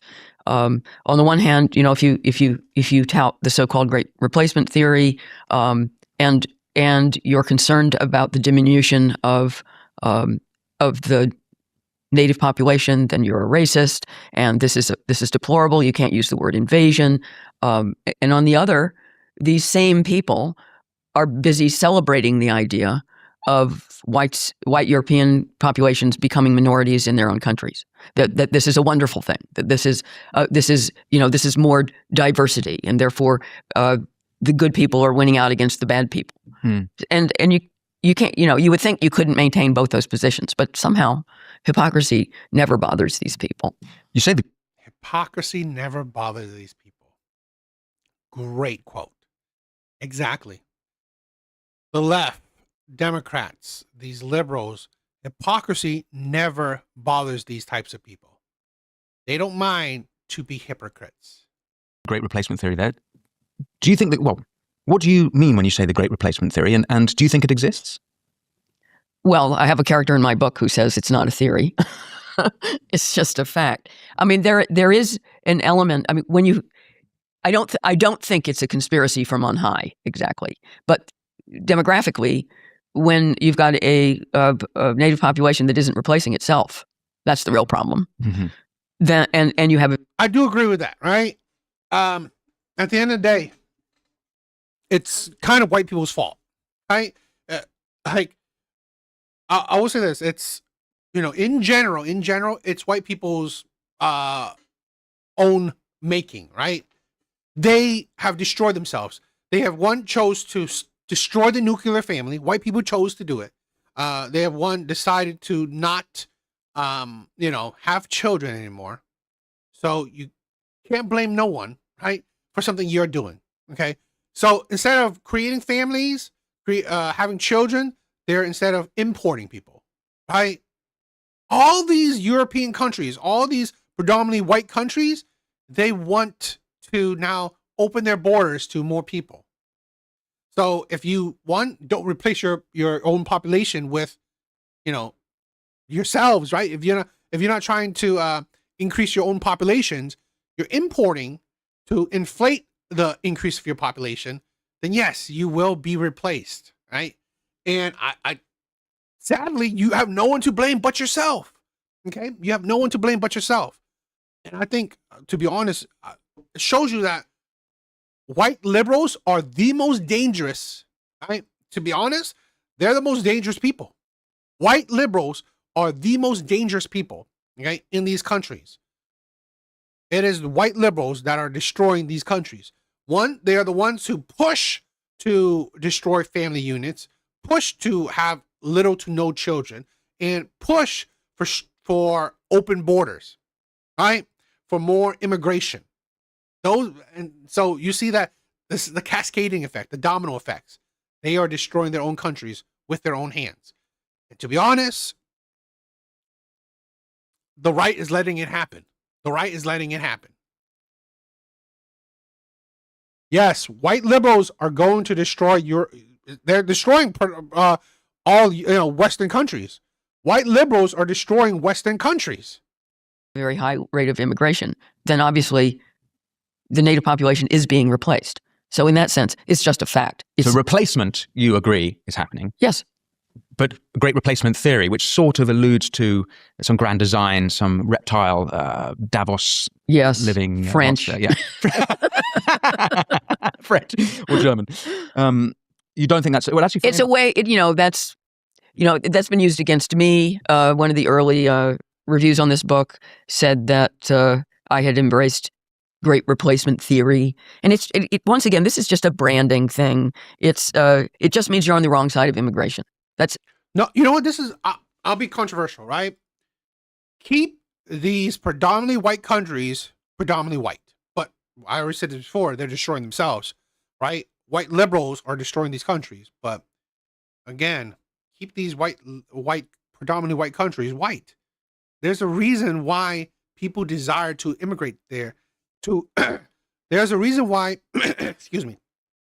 There's a reason why people wanted to immigrate to predominantly white countries instead of staying in their own, own racial countries. The sad part is that, white liberals are letting it happen. So I definitely agree that these Western countries should tone down immigration. Like Canada. I think Canada's going to be. We have to watch out, right? Canada, the U.S. It's going to be like the UK, and there's a big detriment. Okay. Excuse me. Exactly. Yo, they won't leave, right? We should just send white libs to the countries they love. They won't leave. How many times I've said that? Okay, you want to, you care so much about Palestine? Why don't you go? You protesting in colleges does what for Palestine? Nothing. Yet none of them would go to help Palestine. None of them would go to, help Venezuela or Iran right now, right? They're all loving Iran for whatever reason. All of this language, it's just that's a matter of being put in a category. It's just the little corral for the bad people, and this is an issue that seems to divide people more perfectly than any other I know, and it's absolute. There is no way. I mean, the only comparison that I know of is Trump, right? You have to be on one side or the other. There is no middle ground. And as soon as you use a certain word, you will brand yourself as in one camp or Do you mean another. immigration? In immigration, yeah. In the same way that you cannot be middle of the road on Trump. You are either a Trump supporter or you're part of the good people. But there is no... To be honest, I mean, I'm middle ground with that. I like Trump. It's not like... comparatively, I like Trump more than I like Kamala, right? Now, those were the two choices you had. So I like Trump, right? But I've been critical. If you've seen my shorts and stuff, I've been critical of Trump's foreign policies. So you could be still critical of him. Picking and choosing and saying some of these, this is what I try to do and I never get away with it. I like some of his... I love that, right? The gays or the trans or women for Palestine, yeah, please go. right? Please go. You will be shocked how they would treat you. You will be shocked how Palestine would treat you. Policies. I don't like the way he's going about pursuing them. Oh, you can't do that? No, Yeah. forget it. Yeah, no, I've had trouble with that as well. No, okay, so let's try and understand why that is the case, because it hasn't always been the case. Bernie Sanders, he, in his career, has been pro-borders, and there's certainly not, it was not always the case that the left was pro-open That's right, borders. because they, the left wanted to protect the native workforce from unfair competition that will undercut their wages. Yeah. That used to be the hypocrisy right there. Hypocrisy right there. Okay? That what I thought, in my opinion, I thought the left was for the people, right? Was for the American people. That is why when I was younger, I was a Democrat. When I was young, I was a Democrat because I believed the Democratic Party was for the American working class. And I believed that Republican Party was for the rich, right? I believe that the Democrat Party was for the working people, was for the poor. And I believe that the Republican Party was for the rich. Only to figure out that really the Democratic Party don't care about you, right? They don't care about you. They only care about pushing their own agenda. The Republican Party, they're not necessary for the rich, but they're not necessarily against the rich, okay? They're transparent. They're just, they're for America, in my opinion. But it could be ambiguous how they're for America. So when did I switch over? I switched over when Bernie Sanders lost, right? I switched over when the Democratic Party didn't vote Bernie Sanders as their leading candidate, right? When I think they were pushing Hillary. When they pushed Hillary to be their leading candidate, I was done, right? I mean, you just push another oligarchy, right? Another ruling class of the Democratic Party. So I really didn't care about them. I was like, what Bernie Sanders was running on, it felt like it was for the working people, right? It felt like it was for, and it felt like it was big changes, right? Universal health care, free colleges. Not as necessarily, I mean, it's not like today I agree with those ideas anymore, but at least during that time, I felt like it was big changes, right? It was something drastically different. It was something drastically different, and I was like, okay, sounds like it's for the American people. Sounds like it's for the the working people, right? For the poor and stuff. I'm down with that. But instead of going with someone who was drastically different, they went with someone with like Hillary, who honestly had not the best political career when it's for the people, right? She's done things and pushed things, doesn't necessarily reflect a great great image for the people, right? I mean, she pushed a lot of racial laws and whatever. So, and she's really like a very a person who doesn't want to rock the boat. So I definitely didn't agree to Hillary Clinton. Plus, I wanted someone different. That's why, you know what? Although I didn't care for Trump, he felt different still, right? I mean, I understand not being a fan of that, but a lot of things you say are very much against Bernie's position, current and past. So I'm mostly asking you when you switch ideologies. Like I said, right? I switched ideologies when Bernie Sanders won. To be honest, I just felt like the things that Bernie Sanders ran on, I felt like it was so what I wanted, right? It's not necessarily I agreed with universal health care or free colleges and stuff like that. What I wanted was a complete overhaul of our system, right? Someone who would shake the boat up, right? Would be totally different. That's what I wanted, right? I felt our government was stagnant. I felt our government was stagnant. Okay, so that was my problem, and I believe Bernie Sanders would have been, that difference, right? He would have shook things up. That's what I believed. Okay, so when they, when the party wanted Hillary, I felt like they just wanted to stay the same. Hillary Clinton was really going to be just the same as no different than her husband's era, no different than pretty much any other Democratic leader, right? So I felt like it wouldn't have shake things up. So that's when things changed.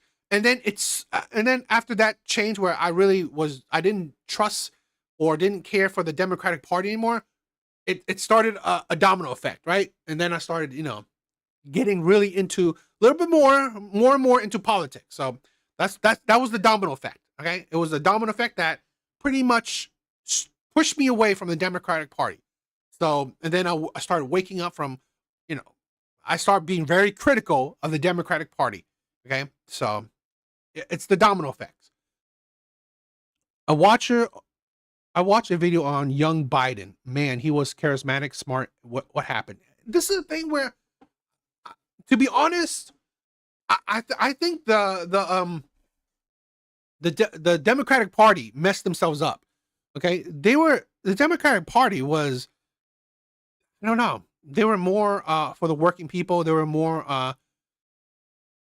family oriented. He got old. Yeah, I definitely think he got old. Which was the whole pushing Bernie Sanders things was another thing that, pushing Biden was also another stupid thing. It's another stupid thing from the Democratic Party. He got really old, and old in a terrible way, and yet you still pushed him. This is my problem with the Democratic Party today. They want to push things to be just the same. I'm sorry, as much as you hate Trump or like Trump is pushing buttons. He's doing things different. He's making things like crazy. So whether you like it or not, I want things to be shaken up, right? I want our government, I want our I want things to be, hopefully different. But we'll see. Standard Democratic line. But I guarantee you that even... Yo, Steve, what is up? I missed you. I missed all my regulars. I really do. I miss you guys. Bernie Sanders, it never says that anymore. Alvy!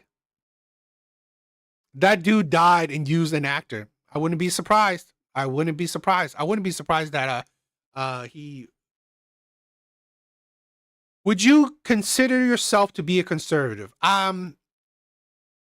If I had to say, probably. But I've always said this, right? I've always believed myself more center right. Okay.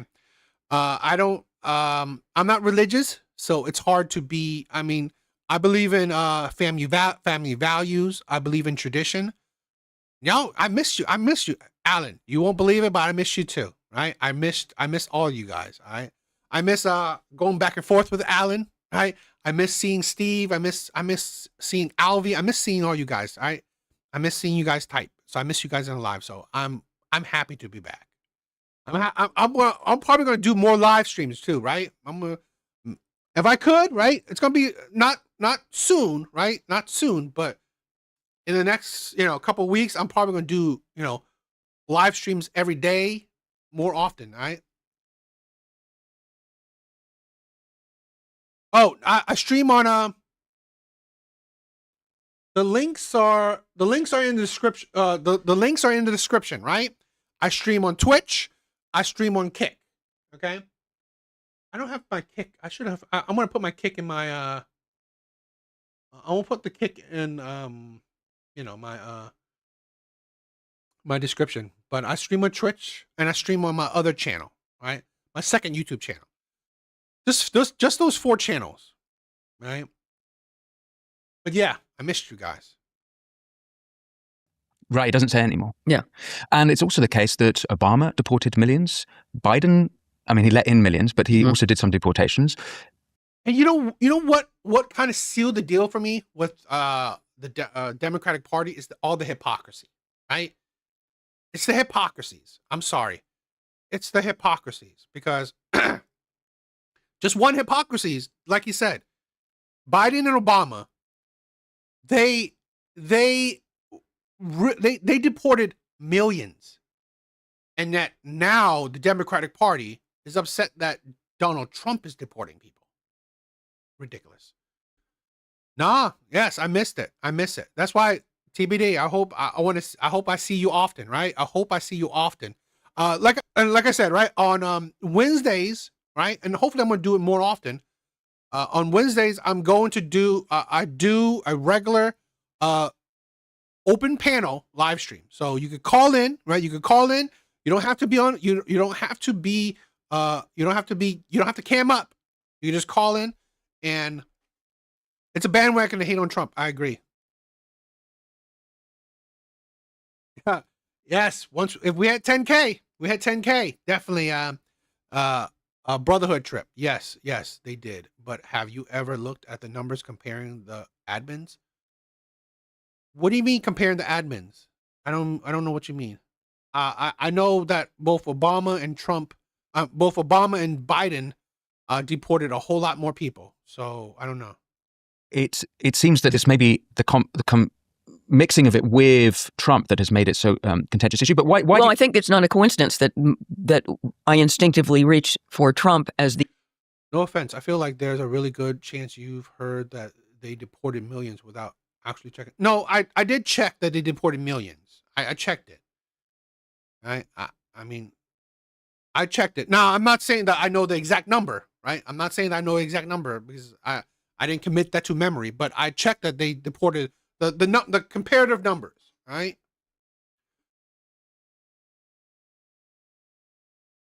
Yeah, look it up. Go ahead. Statistically, Obama did worse and deported more citizens accidentally. I didn't know about that. That's interesting. Did Obama deported more citizens accidentally? I'm going to check that out.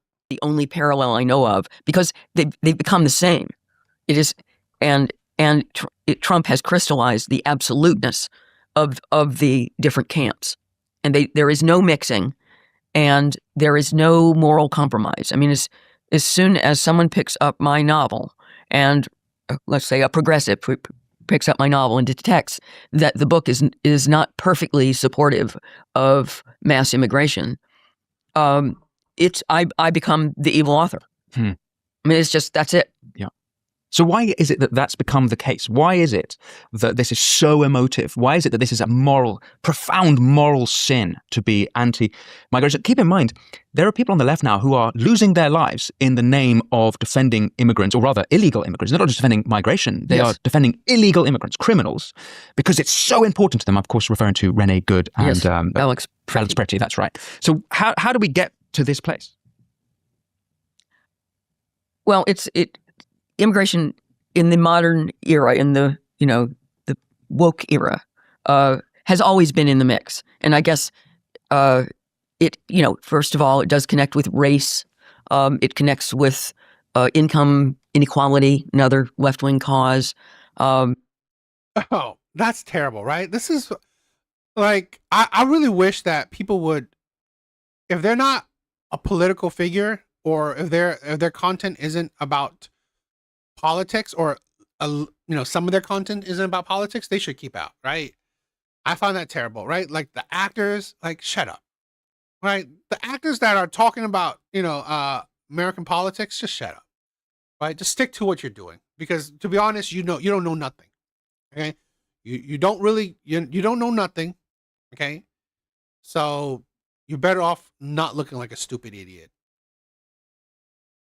It is about disadvantaged and therefore arguably victimized groups. It has to do with the whole idea of the white majority, the European majority, versus minorities, and of course the minorities are sacred, and that makes the white people the profane. I mean, it hits. This is funny too. I looked it up, right? Did Obama deported more citizens accidentally? Obama did. I mean, he did over 3 million. He deported over 3 million non-citizens. While the vast majority of cases were not accidental in the sense of mistaken identity, there were documented instances where U.S. citizens and legal permanent residents were improperly detained and in some cases erroneously deported. How come that didn't make the news? How come all the liberals didn't talk about that? How come the Democrats didn't talk about that? I mean, they care so much, right? They care so much that American citizens are being deported, right? They care so much about American citizens being deported, yet they didn't talk about that at all. The links, you can find the links. You can find the links if you just Google it, right? I mean, it's like American Immigration Council.org, right? Telling you that Obama had deported American citizens. Obama. Yet the same people weren't talking about it. Steve, thank you for the love. Thank you for the love. I welcome all people to the USA as long as they do the proper paperwork to become a citizen. I agree. I do not understand why that is a problem. That isn't a problem. Hashtag veteran, 100%. Right? People that sacrifice for their countries, they just want you to do it legally. Become a legal citizen. That is it. Go through the process. Don't matter if it's long. Don't matter if it's expensive, because I believe it was Steve who said it, right? I mean, it's fine that it's a long, hard process. Why would you want it to be an easy process? I've changed. I mean, I think it was Steve, right? I'm not sure if it was Steve or it was someone else, right? That said to me that why should it be an easy process to get into a country? I agree. I've changed my mind on it, right? About how I think it should be just a more streamlined process where, where there's actual people who's actually reviewing cases, right? But actually reviewing it. But I don't agree with how, it should be a fast, quick process, because you want, law-abiding citizens. You want good citizens to enter the country. So, yeah, it should be a process. Okay, I looked it up. Obama in 8 years had 3.1 million. Trump in his first term was 1 million. Biden was 1.1. And the most current estimation of the new admin has been around 600,000. But to be fair, I think that libs mostly care about the way the deportation are being carried out. Less so the raw numbers. But no, what I call the hypocrisy, right? What I call the hypocrisy is that's the narrative. I just told you, right? That Obama deported and detained actual citizens. Obama did it. So one, you can't be surprised that Trump made that mistake with that whatchamacallit guy, right? One of the big case that he did with he sent a guy to where I don't know, El Salvador, right? Okay. If Trump's presidency, he detained or he did any kind of mistakes with legal citizens, well, Obama did it. And the problem where I say the hypocrisy is that one, news coverage, all these news outlets, right? Mainstream media did not cover it. Mainstream media did not cover Obama's mistakes, right? And libs didn't talk about it. They weren't protesting it, not in large, not in general, right? Maybe in small pockets, but they weren't protesting it or talking about it en masse like they do right now for Trump, okay? And, right, all these liberal cities, all these sanctuary cities, because look at this. How can he deport 3 million people, more than any other president, without easy access, without help from all these states, right? I bet you Minnesota helped him. I bet you California helped him. I bet you New York helped him, right? I bet you all these countries that, right? All these states that aren't helping Trump.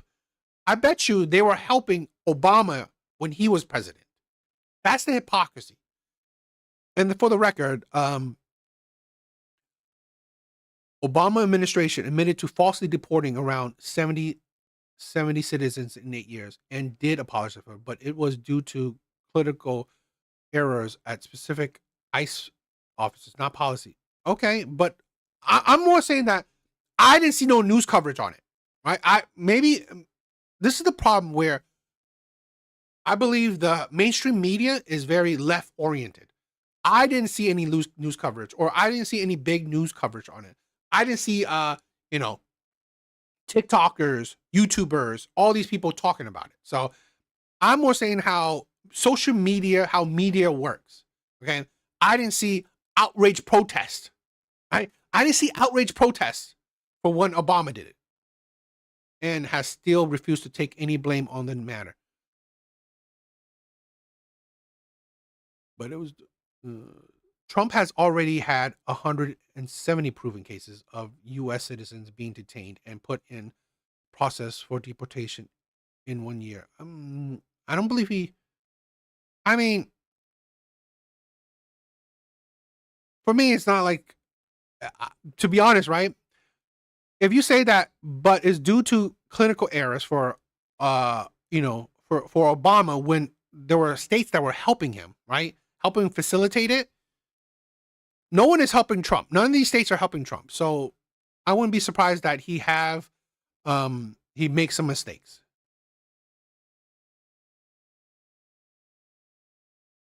I mean, I'm pretty sure Obama did say he wanted to deport illegal immigrants. All of their favorite subjects. And in combining them in one issue. Oh, and you know, Trump is very, to be honest, one of the things I am critical about Trump is that he's on to me. He's on media way too much. I mean, I think Trump is on, you know, on media more than any other presidents I've ever been on. It's the lightning rod. This is the third rail. This is what's going to make them more hysterical than any other subject. You know, this is the thing where I've never mind criticism of Trump, right? I never mind criticism of Trump. What I mind is that the same people, right? The same people that are criticizing Trump did not criticize Obama or any other Democratic leader for doing the exact same thing. Pretty much the exact same thing, right? In general, the exact same thing, okay? That's what I talk about. I think it's great, right? We live in a country where we can criticize our leader. We can critique our leaders. I've never once said, don't criticize Trump. We should critique our leaders. My thing is that how can you critique Trump but never have critiqued Obama? That's my point, right? The same people that can critique Trump, I guarantee you can look at their social media, you can look at their history. They have never criticized any other Democratic leader, right? They never criticized the other side. Thank you for thank you for the compliment. I love this mic. I love the mic. And that's my problem. And yeah, so it's the sacred cow. It's combined everything. It's the chimera of all of these. I question that. That is, I think that may the self-hatred they're promoting, they exempt themselves from. What does that mean? In other words, if you hate yourself, you hate yourself. But these people hate other people in the name of hating themselves. In the name of so it's supposedly this hair shirtery that we have this terrible history. We had slavery. We murdered the Indians in the U.S. We have no moral claim to this land. But apropos of the Billie Eilish quote, they're not giving their houses away. Right. Right. And so it doesn't really apply to them. And I don't think that their emotional experience of promoting hatred of their own people and their own country is one of genuine self-hatred. They love themselves. They're very proud of themselves. It's a kind of vanity. So to call that self-hatred is wrong. It is actually a loathing for your fellow countrymen who don't agree with you. Yeah, it's false humility. Yes. That's the thing I hate, right? That's the thing I hate, where we have Americans hating Americans, Jeremy, right? With Alan. Because we should be able to talk to each other. As fellow Americans, we should be able to talk to each other without hating each other. I don't hate him because he's a Democrat. I don't hate him because he's a liberal. I don't hate him because he's a feminist. I don't hate people. I don't desire to hate people. I hate the the feminist movement in general. I hate the Democratic movement or the Democratic Party in general. I don't hate the people. I don't hate Americans. I don't. I hate stupidity. I hate stupidity. I hate people who are delusional, but I don't hate Americans, right? And I find that the problem that I find more on the left hating other fellow Americans, particularly if they don't agree with you. It's a complete, it is a performance. You know, it is acting out. It is acting out guilt rather than feeling it. So why would they loathe their... What's more, what are you talking about? The culture around the concepts of illegals. What are you talking about? Right? I don't know what you mean. The majority of these deported and detained so far have no criminal convictions and do pay taxes. So it's not like they're all violent pests. No, I see, this is my thing, right? How I see this, right? Alan, I want to say this, right? I don't disagree with you. Like the majority are not like you know, the most terrible people in the world, right? But what I see is that I've said this other times. If you can cheat the system, great for you. We have plenty of people who cheat the system, right? If you can cheat the system, great for you, right? We have people. I know some people who have cheated the system, right? When it comes to, whatever. Rich people cheat the system, right? Poor people cheat the system. Plenty of people cheat the system. I know some people who shouldn't be on government assistance, but they're on government assistance. People cheat the system, right? But let me tell you this. But if you get caught, you got caught. Plain and simple. So that's my view with illegal immigrants. You tried to cheat the system, you failed, you got caught, you pay the price. That's it, right? Because if it's okay that you cheat the system and you won, you succeeded, and you're prospering, good for you. I'm not gonna cry that you cheat the system and doing well. But in the same token, you cheated the system and you failed, I'm not gonna cry that you're suffering the consequences. That's how I look at it, right?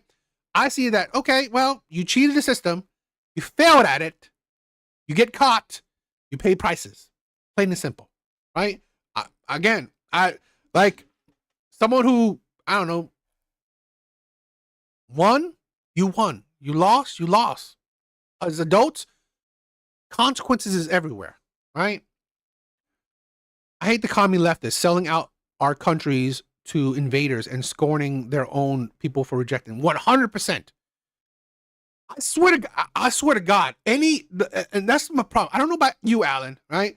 But the left call themselves socialists, communists. You are disgusting. Leave, right?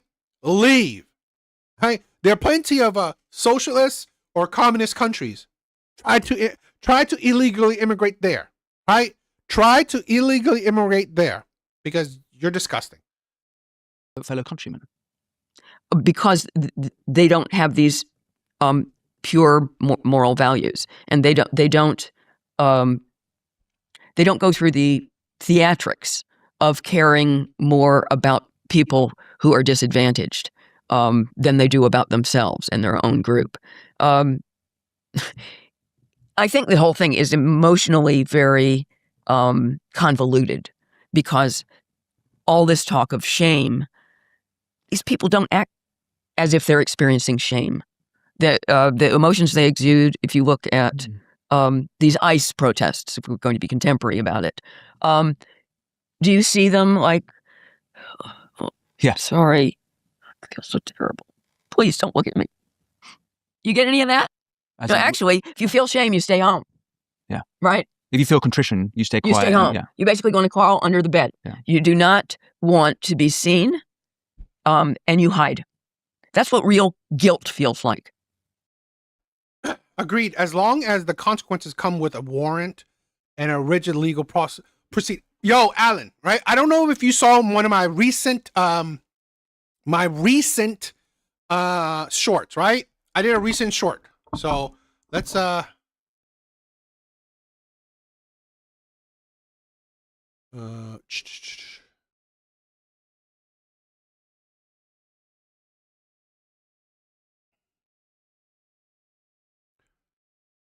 I did a recent short.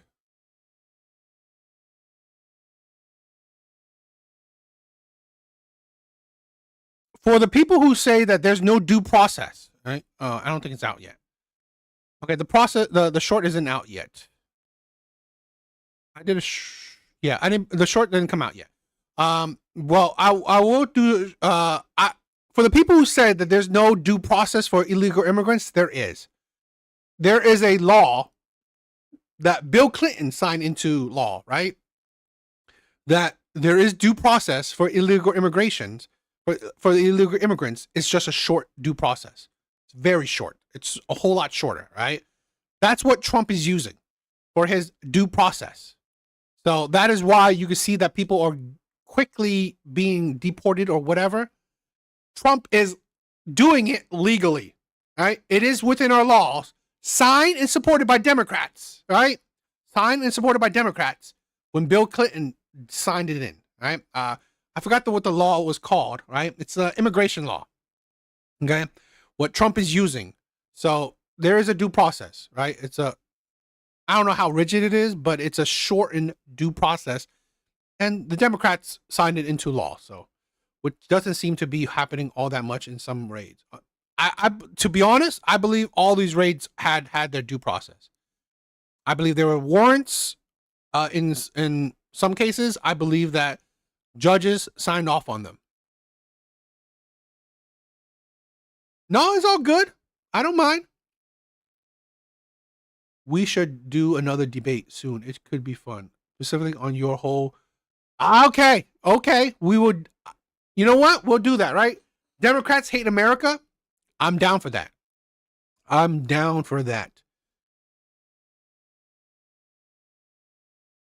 We're constantly talking about white guilt, and I think it's complete rubbish. These people do not feel guilty in the slightest. They do not really think that they are responsible for slavery. They know they didn't kill any Indians, and they think that if everyone were like them, then the whole country would be righteous. They are big show-offs. And so this is just like wearing a t-shirt. It is not real guilt. Real guilt. There's a line in this. Yeah, there's no evidence about it, right? There's no evidence there's no due process, right? We're not behind the scenes. No actual Democratic leader is saying that there's no due process, at least what I believe, right? Because they know there's a due process. They know it's a due process. Bill Clinton signed it into law, right? It's just a shortened due process. Book, real, when you're really feeling guilty for something, you want to crawl down a sewer manhole and pull the lid over your head. Yeah. So that's not when I look at the ICE protests, they're angry, but a certain quality of anger, right? A righteous anger. This is vanity. This is more showing off. And the funny thing is, you say they're risking their lives. They're not consciously risking their lives. They're just fucking idiots, right? Because these are middle class, upper middle class people. They don't usually have run-ins with the police. Yeah. How they not have jobs? What do you mean, who am I watching? Oh, this is, what's her name? I don't know. Leon Shivers, right? The psychology, the shocking psychology of liberal women or liberals in general. For the most part, these are white people. So they're not really afraid of the police. They don't take them seriously. They don't take the fact that they're interfering with law enforcement, with officers who are armed, and that is dangerous and probably dumb. So I think they have a sense of entitlement, and therefore... That's my thing too, right? The people who got killed by, ICE, or, people who in general get killed by law enforcement. You did it. In a lot of cases, I'm not saying all cases, right? There's definitely bad, cops and, federal officials. But I believe in a lot of cases, you did it to yourself. One, you're disrespectful to, officers of the law. They are above you. I'm sorry. It is what it is. And two, You didn't have to put yourself into these situations, right? The people who got killed during ICE,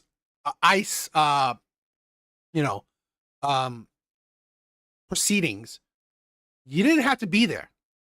You shouldn't have been there. You should have gone to work, right? You didn't have to be there. You were there, right? Interfering in federal agents' in proceedings. Sadly, you suffer the consequences for it. Or of imperviousness. Natural selection. I mean, I wouldn't disagree. Like nothing's going to happen to me because I have right on my side.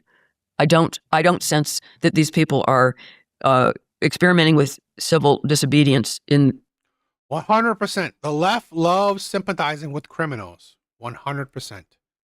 That's another thing why I say that. That's another reasoning why I say that Democrats or the left hate America. They would rather, support illegal immigrants or criminals than support or stand for Americans. in the spirit of the old civil rights days. If nothing else, they think they do. They think that this is the tradition, but what happened with the protesters in the civil rights movement is that they will. Don't get me started on the George Floyd, the criminal. Seriously, right? The black community cries that a criminal dies, yet they don't care that they're not protesting the innocent lives, right, of black Americans that pass away. Yeah. Willingly, passively gave over to being arrested. All right? They sat in the wrong part of the bus and expected to be arrested. They didn't hurt anybody. They didn't break any other laws aside from the ones that they were protesting. And they willingly accepted the consequences would be, having to give themselves up to the law. And that was the format. This is different. So you think that they don't now, even after these two famous cases of Good being killed, I'd say it's her fault from what my analysis of it, and likewise Pretty, again, he shouldn't have been antagonizing ICE like that. But yeah, and I think we should both, not a bad time to clarify, while I think that they were both foolhardy, they did not deserve to be shot. Oh, yeah. I'm sorry, it just doesn't. 100%. 100%. Do you know the new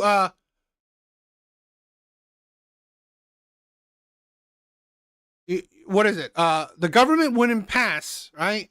A law to defend kids more against pedos. Seriously. I would think 100% of Democrats, right, who supposedly are against the Epstein file would have voted that in. It doesn't go without saying, I think. Yes, it was horrible to look at, and there's something not right about it.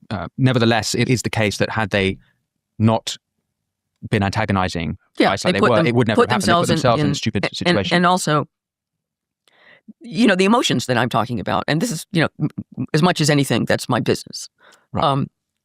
So this they are hugely hostile, and spitting on these officers, calling them Nazis. They are enjoying themselves in that anger. And exactly. Why would this is a thing where, if you know me, I'm not a big supporter of the government. I've always seen the government as voting for the lesser of two evils. Okay, this is why I'm actually very critical of our government. We need a complete overhaul, right? We need a complete overhaul of our government. Like term limits, I swear, if a president, sometimes, I'm a nobody, but sometimes I wish someone would run on, term limits for all government officials, harsher, harsher laws for pedos and SAers. We should have, seriously, death penalties. I'm sorry. You should be, I'm ready to execute. I feel quite strongly that they have cast themselves in this particular scenario as the center of the story, as the main actors. And the immigrants themselves are almost irrelevant. It's just an excuse. They're off to the side. This is ostensibly your purpose, but what they are enjoying is the direct conflict with authority, and going out on someone else's behalf. But it's more that they are the saviors. They are the righteous ones. This is one big what's it called? White savior narrative. That's exactly what it is. It's what they claim is a terrible thing to do. It's what if I wrote a different kind of novel. They think white savior narrative is bad. It's terrible. But they are actually acting it. That's actually what they're doing. Yes. And white savior big. Exactly. Democracy is voting for the two sides of the same coin. Exactly. This is why I've been constantly disappointed in our country, right? I 100% believe voting on lies rather than truth. Who's better at lying? Exactly. Who's better at lying? That's it. I'm sorry. I mean, like, I'm not like, I can tell you this, right? Trump is not like that drastically different than, other rich people. But to be honest, why I was even geared towards Trump is that hopefully he was. He's not really, right? He's not doing drastic changes, which I wanted him to do, right? I wanted him to turn the government upside down. That's what I want him to do, okay? But the problem is, let's say this, even if Trump would have done that, it's not a dictatorship, right? Right? We don't live in a dictatorship. Trump still has to have checks and balances. 100% Republicans will not listen to him. It's just how it is, right? I mean, 100% Republicans don't listen to him. Definitely 100% Democrats won't listen to him. So even if Trump ran on turning the government upside down, still, it's not a dictatorship. That is the flaw of our democracy, in the sense that, we, for all the people who want to change things, there are other people who don't. So it's checks and balances, which is, I don't know. Government is trash, but what can you do? Just try to live your life. Exactly. But this is also the thing, right? We live in a day and age where we have a voice, right? Small or big, we have a voice. I believe the very least you could do is just voice your opinions. That's the least you could do, okay? Voice your opinions. I believe more and more Americans need to voice their opinions. At the very least, right? That is the freedom this country has given you. And I will voice my opinions. I will believe that our government is effing up, right? Our government needs changes. So at the very least, I will voice my opinions, right? Do not shy away from voicing your opinions. That's 100%. Bad meaning, I mean, in fiction. Well, you say righteous anger. Mm-hmm. It's self-righteous anger, not righteous anger. Oh my God, what happened in UK? You can't voice your opinions. That's the most insane things. You cannot voice your opinions in UK. I've been seeing UK right now is one of the biggest, one of the country that's arresting. Like, they have the biggest arrests of people who just say certain things online. TBD. I'm surprised you're even on my chat, right? I'm surprised you're even in my chat saying shit, because the UK government, they watch your shit. Insane. The government is watching you closely, watching your social media closely. They will arrest you. They will knock on your door if you say anything that they believe is wrong. That is insane. I cannot believe that UK is suffering through that. How dare the UK government censor your speech? That is insane for any Western country. I'm sorry, that's crazy. The UK would be a war zone right now if they ever took our firearms. Oh God. That's the thing, right? The UK took your firearms, and now they're going to take away your freedom of speech. They are taking away your freedom of speech right here, right? The UK government is taking away your freedom of speech. That's insane. The UK is cocked. 100%. What I'm hearing from the UK people, you are not allowed to you know, make anyone feel bad. Like, what the hell are you doing? We're adults. Right. Well, to the people who are feeling it, it feels like righteous anger. That's why, I mean, yo, TBD, you cannot make any content, right? Or at least I'm glad you are doing Lego content, because God forbid you offend anybody, the UK police will be knocking on your door. I literally seen it. So to us, looking at them, it looks like self-righteous anger. Yes. So that part of that emotion of theirs has been hijacked to this issue. Oh, you can't speak out against the crime, right? Crime is causing emotional distress, but yet you can't speak out against the crime. You can't speak out against the crime. You can't speak if you name any racial group that's committing a lot of crimes, you can't even talk about it because it might offend someone and you get arrested for it. That is insane. Watching the cops take 40 minutes to bust down a door over a mean tweet. That's crazy. Seriously? And then we have American citizens saying, "Oh, cops are, ticketing traffickings and stuff like that." Seriously? I mean, like, cops could do a lot worse. Issue. And what would you think would be a healthier way for them? Let's say, in good faith, let's say they care about this issue and they want to do something about it. What would be a reasonable thing for them to do? I don't know, write an op-ed.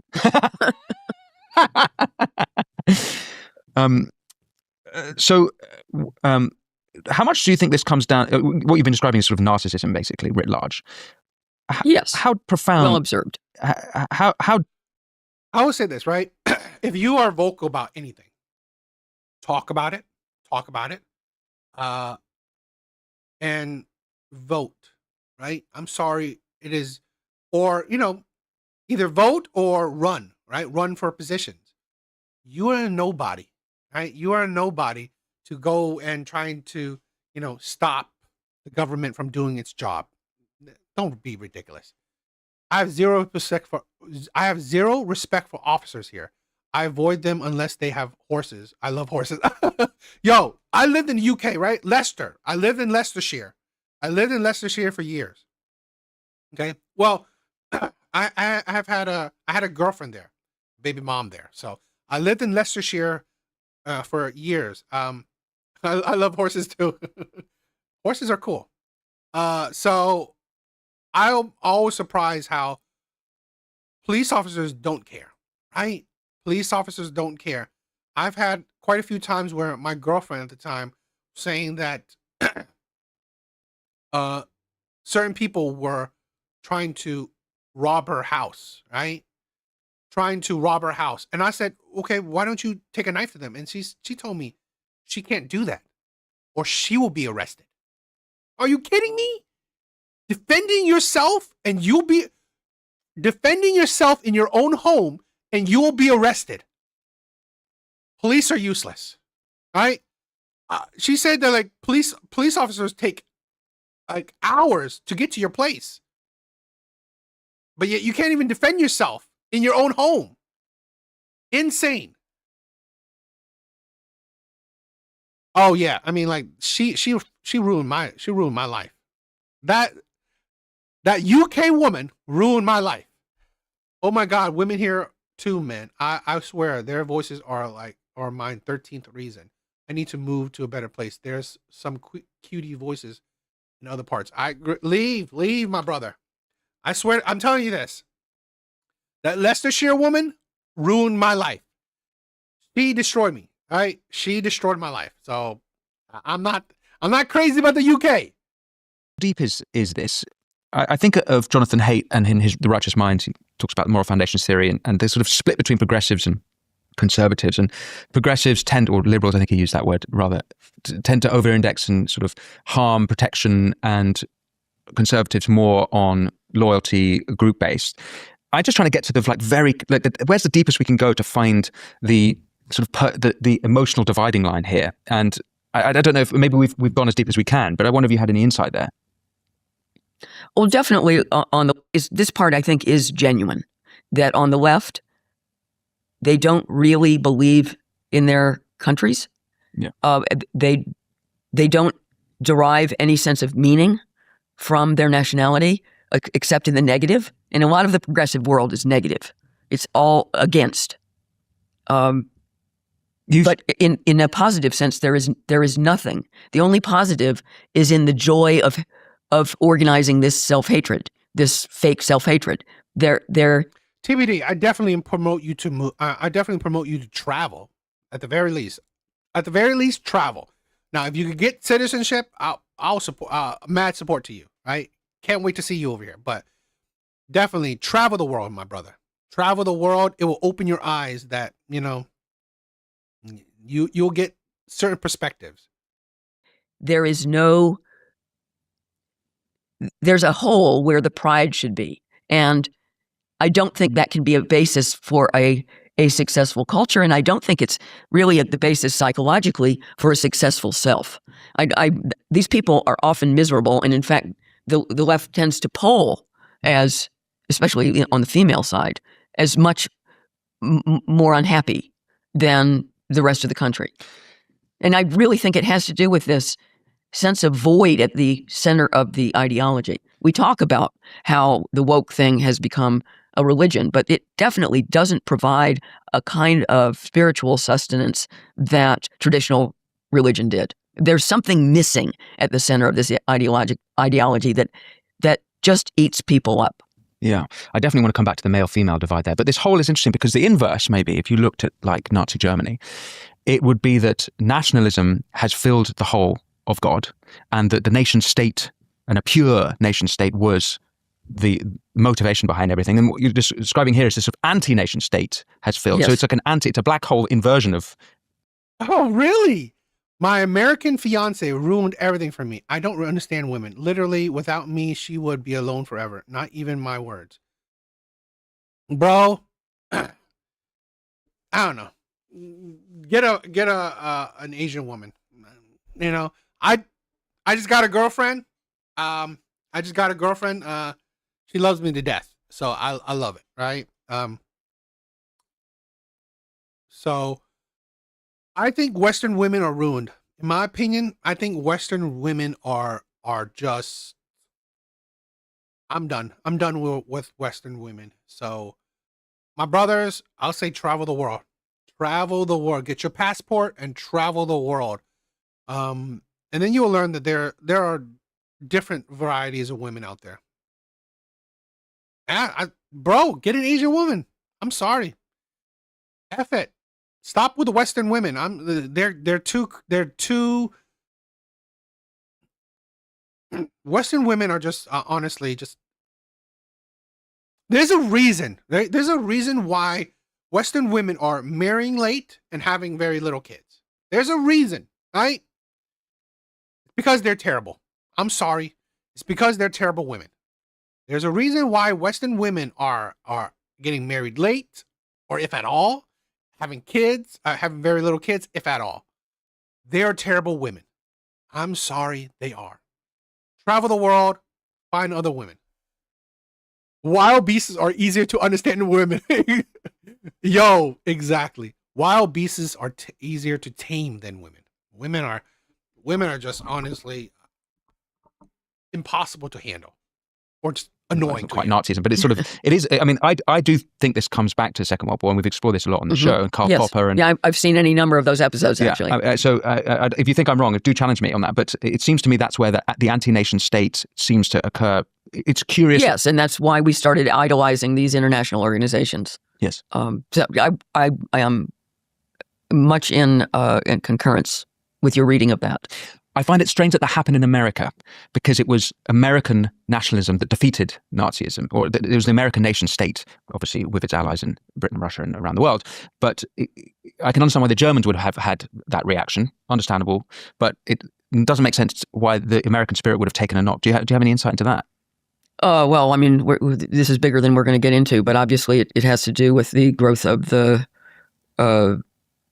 progressive movement that really got going in my younger days. It seems to have come to its insane peak in the last 10 years, but it's been going on my whole life. And, I was a part of it to begin with.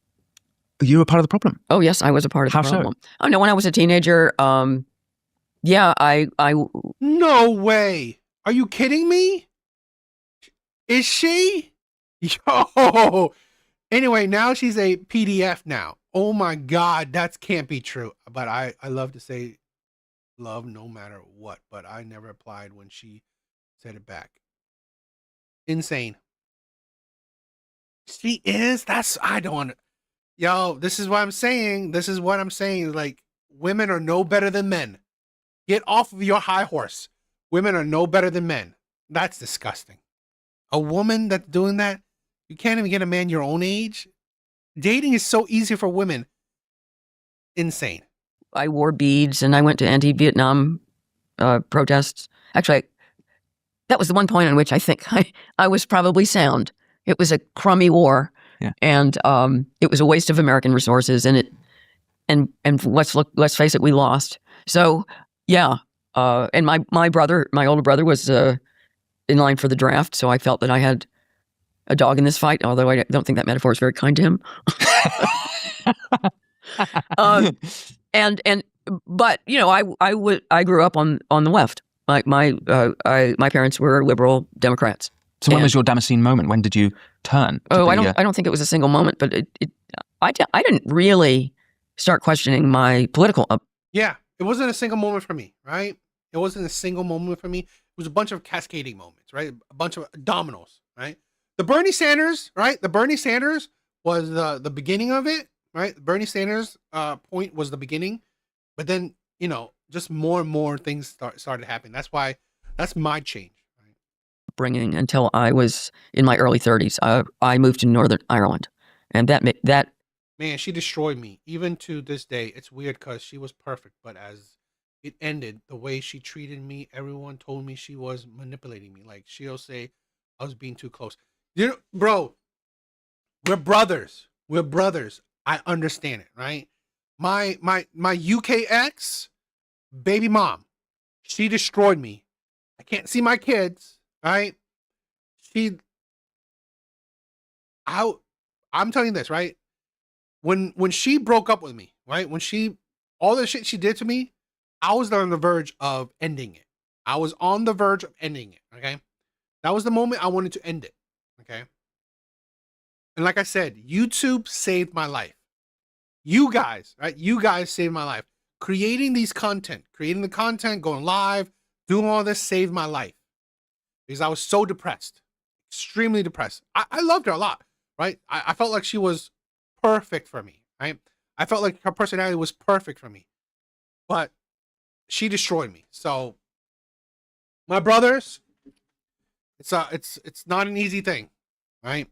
Gotta pick yourself up, move forward. really made a conservative out of me. Did it really? Yeah. What about Northern Ireland made you into a conservative? Yeah, I don't know there's a lot of female teachers becoming a PDFers. Then I talked to a friend in private and she's like, why are you going odd talking to others when playing with me? I don't know what that means. I hated the IRA. Virtually on site. And by the way, I arrived there with no opinions about the place whatsoever. I was completely ignorant. But I was actually a blank slate. There is such a thing.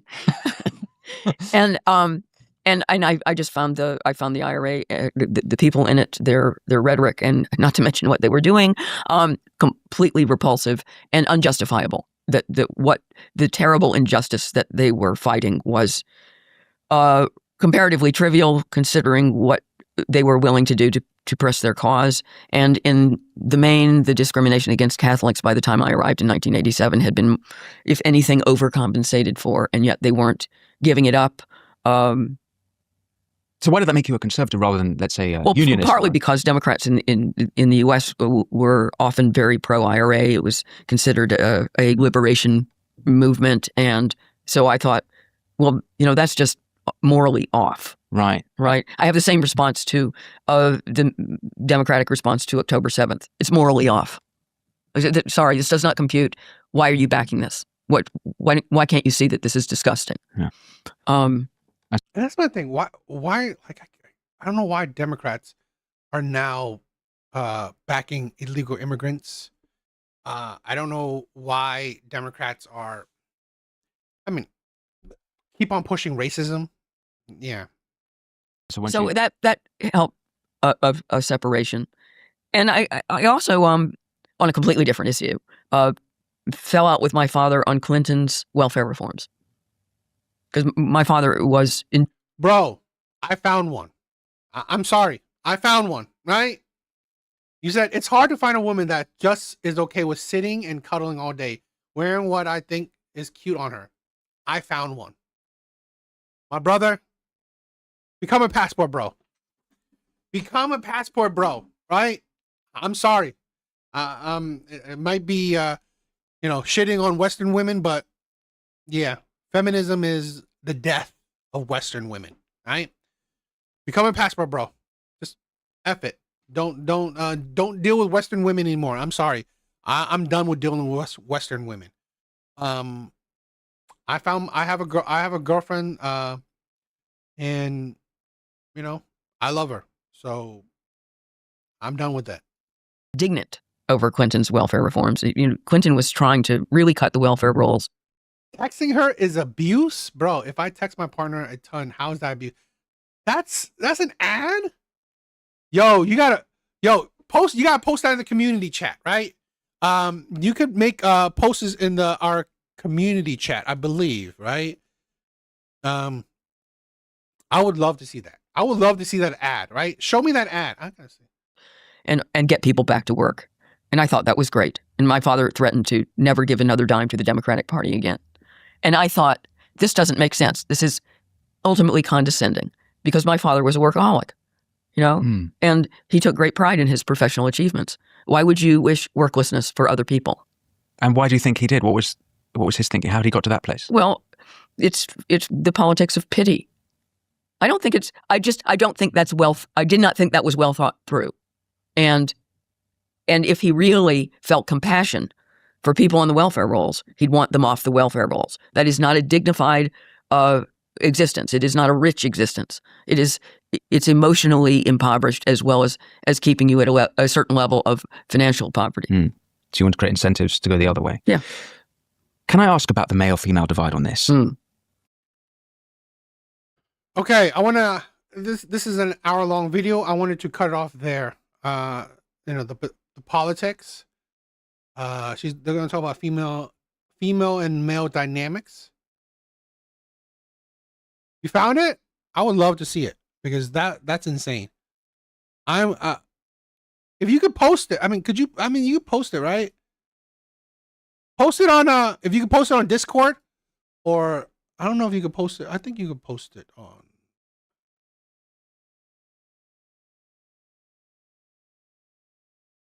Okay, here. Oh, well, I'm going to stop with this video. Yeah. I'm going to do a part 2 for this one. So.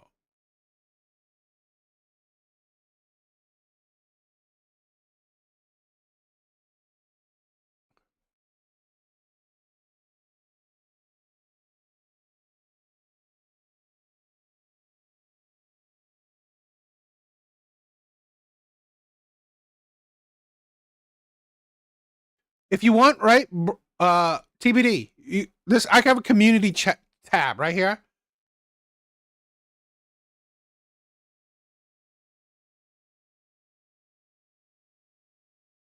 Okay. Let's check it out. That gave us the life in it.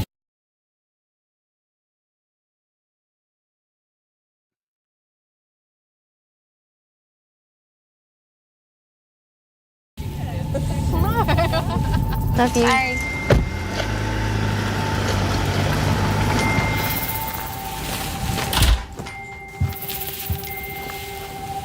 Harassing her with constant messages is abuse. Enough. Are you kidding me? That gave us the life in it. Love you. Bye.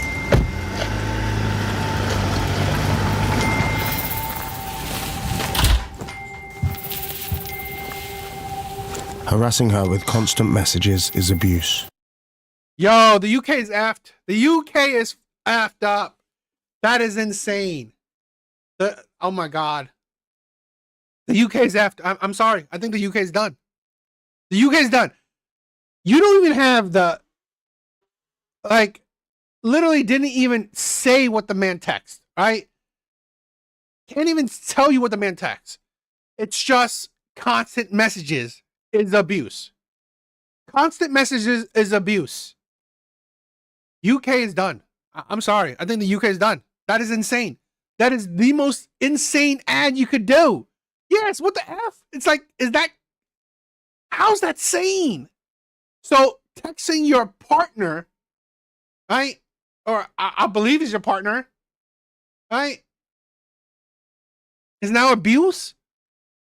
I mean, at least someone she gave her number to, right? Someone she willingly gave her number to. That person is texting her constantly. That's abusive. I swear to God, UK is effed. Oh, by the way, they are forcing boys in school into respecting women classes. I've heard of that, right? I heard that the UK is doing that. I swear to God, bro, move. I'm sorry, move. The UK is just like, seriously. To be honest, I think most men in the UK should just move. I'm sorry, move. Leave that. Trash of a country. I'm not gonna be arrested for it. So the UK is becoming trash. The UK is becoming trash. Leave. Unbelievable. Texting someone a lot is abusive. Putting boys into respecting women classes, yet, okay, you think women are respectful to men? You think women are girls are respectful to boys? No, it's a boy problem, right? It's a men problem. Yeah. Getting arrested for asking your lady to grab eggs on the way home. Yo, asking her to grocery lists or like say how much you love her, how much you miss her, oh, what she's doing, right? Is she having fun? That's abusive. That is abusive now, right? That is abuse. Caring about somebody, thinking about somebody, having a conversation. What is he talking to her? Oh, I had a joke. This is a joke, right? What do you think? This is funny? Like, that's abusive now. That is abusive.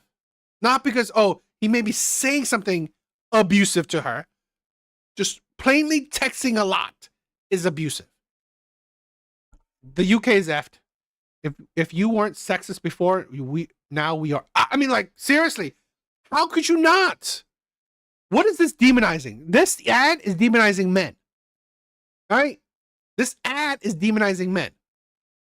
It would have been interesting if it had had a man there, or a guy, and then this ad. It would be interesting, but no. The UK is demonizing men, right? Putting boys into gender-specific classes. Ads like this, probably geared towards against men. It's honestly insane. I like how she wasn't responding to the messages, so the guy could have literally been panicked. Exactly. Seriously, he may be wondering what you're doing. Are you okay? I mean, did you have fun, or are you injured? Are you is anything wrong? Right? It's like unbelievable. The UK government is effed. The UK government is effed. I don't know. What can I say? I think, yeah. I don't know about you. But things like that is insane. I cannot believe that that's happening.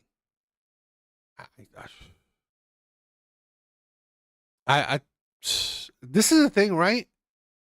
Things like this, it's only going to get worse. It's only going to get worse. Only.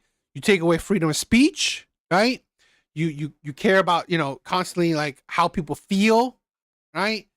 You import, honestly, criminals or people who can't assimilate. White liberals are destroying our Western society. White liberals are destroying our Western society. I guarantee you, right? This was a liberal, or whatever equals liberals in the UK. Okay, what is that? The Labour Party? I don't know what party, right? Whatever equals liberals in the UK, they're destroying the UK. I'm pretty sure the UK is on the brink of destruction. I'm pretty sure. So I think Canada will be next. I hope I hope America can fight it. Forced male castration coming soon. Bro, I guarantee you. It's only gonna get worse. Right? This kind of messaging, this kind of narrative, it's only gonna get worse for men in the West. Right? Particularly in the UK. I know a woman who got her boyfriend of a week fired for blowing up her phone with what? How you get a man fired for that? What does that have to do with work? Back in the 60s, liberals were communists who got locked up. Bro, I wouldn't be surprised. I mean, hell, liberals are commies today. Liberals are commies today. My God. This is the thing where this is why I'm done, right? I'm done dealing with Western women. I'm done dealing with liberals. Yeah, I missed this. I missed it when back in the day you call yourself a commie, right? You call yourself a communist, a socialist. The police will look into your history. The police will look into your history. The government will look into your history. They will think something's wrong with you, right? They will think something's wrong with you. So insane, absolutely, utterly insane. This is why I'm saying men's content is important. Men's content is important because no one is speaking out against this. No one, hell, men in the UK cannot speak out against this. Men in the UK cannot speak out against this, or else the cops will become knocking on the door.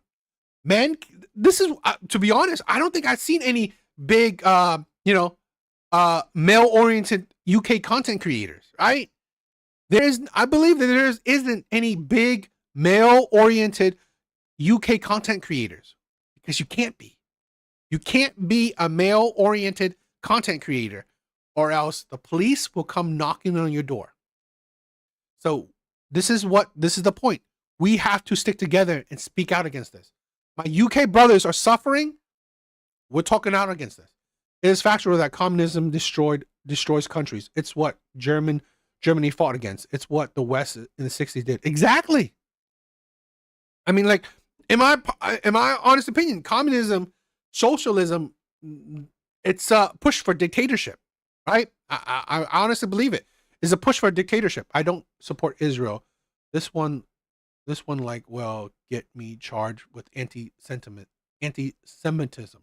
Yeah, I mean, to be honest, I don't support foreign policies. I believe that we need to focus on our own country. So I'm not a supporter of Israel. I definitely don't care about Iran because I don't give a shit about them.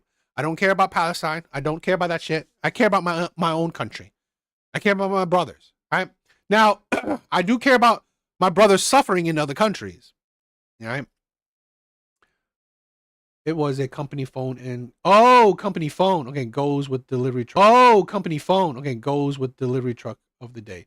So it's cool. Well, that was kind of stupid, right? That was kind of stupid of the guy. Why would you use your company phone to text someone?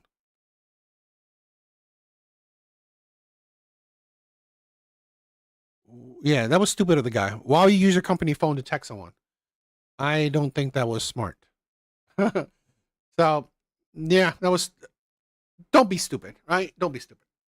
Guys.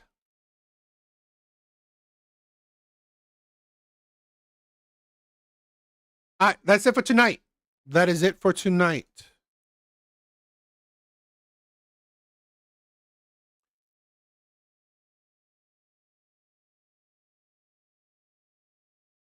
Yeah, guys, that is it for tonight. I love you guys, right? We are going to get back into the groove. I don't care for Britain or its people. I'm depressed because we have such a rich history. Nights.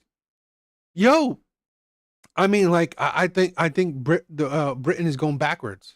I think Britain is going backwards. I mean, like, literally, sorry, I also don't care about the people because look at this. Do I have it?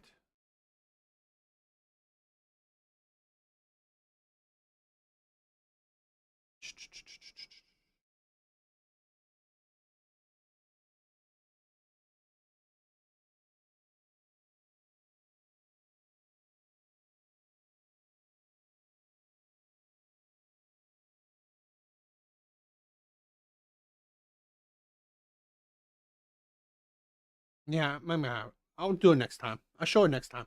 But guys, that is it for tonight. She only knew a week before he dumped her ass for that. That's crazy. All right, guys, that's it for tonight. I love you guys, right? I'm going to try to get into a groove of doing live streams again right now. For right now, right?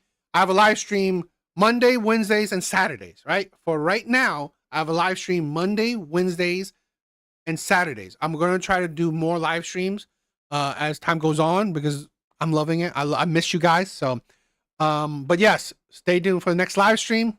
All right. Please check out my other videos, guys. Please check out my other videos. Please like, please subscribe, please comment on them if you guys could. The support is very important for me. All right. I got to get back in the groove. I love you guys. All right. That is it for tonight. TBD. Thank you for being here, my brother. Brent, I love you. I love you. Whiskey was here. Alvi was here. Alan, thank you for stopping by. Zyrax, I love you, my sister. Big Bars was here.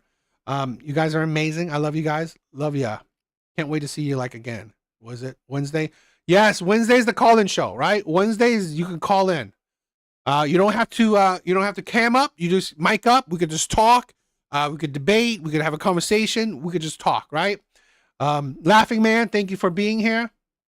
I love you guys. But yes, Steve, thank you, my brother. Thank you, my brother. All right. I love you guys. All right. I miss you guys. I really did.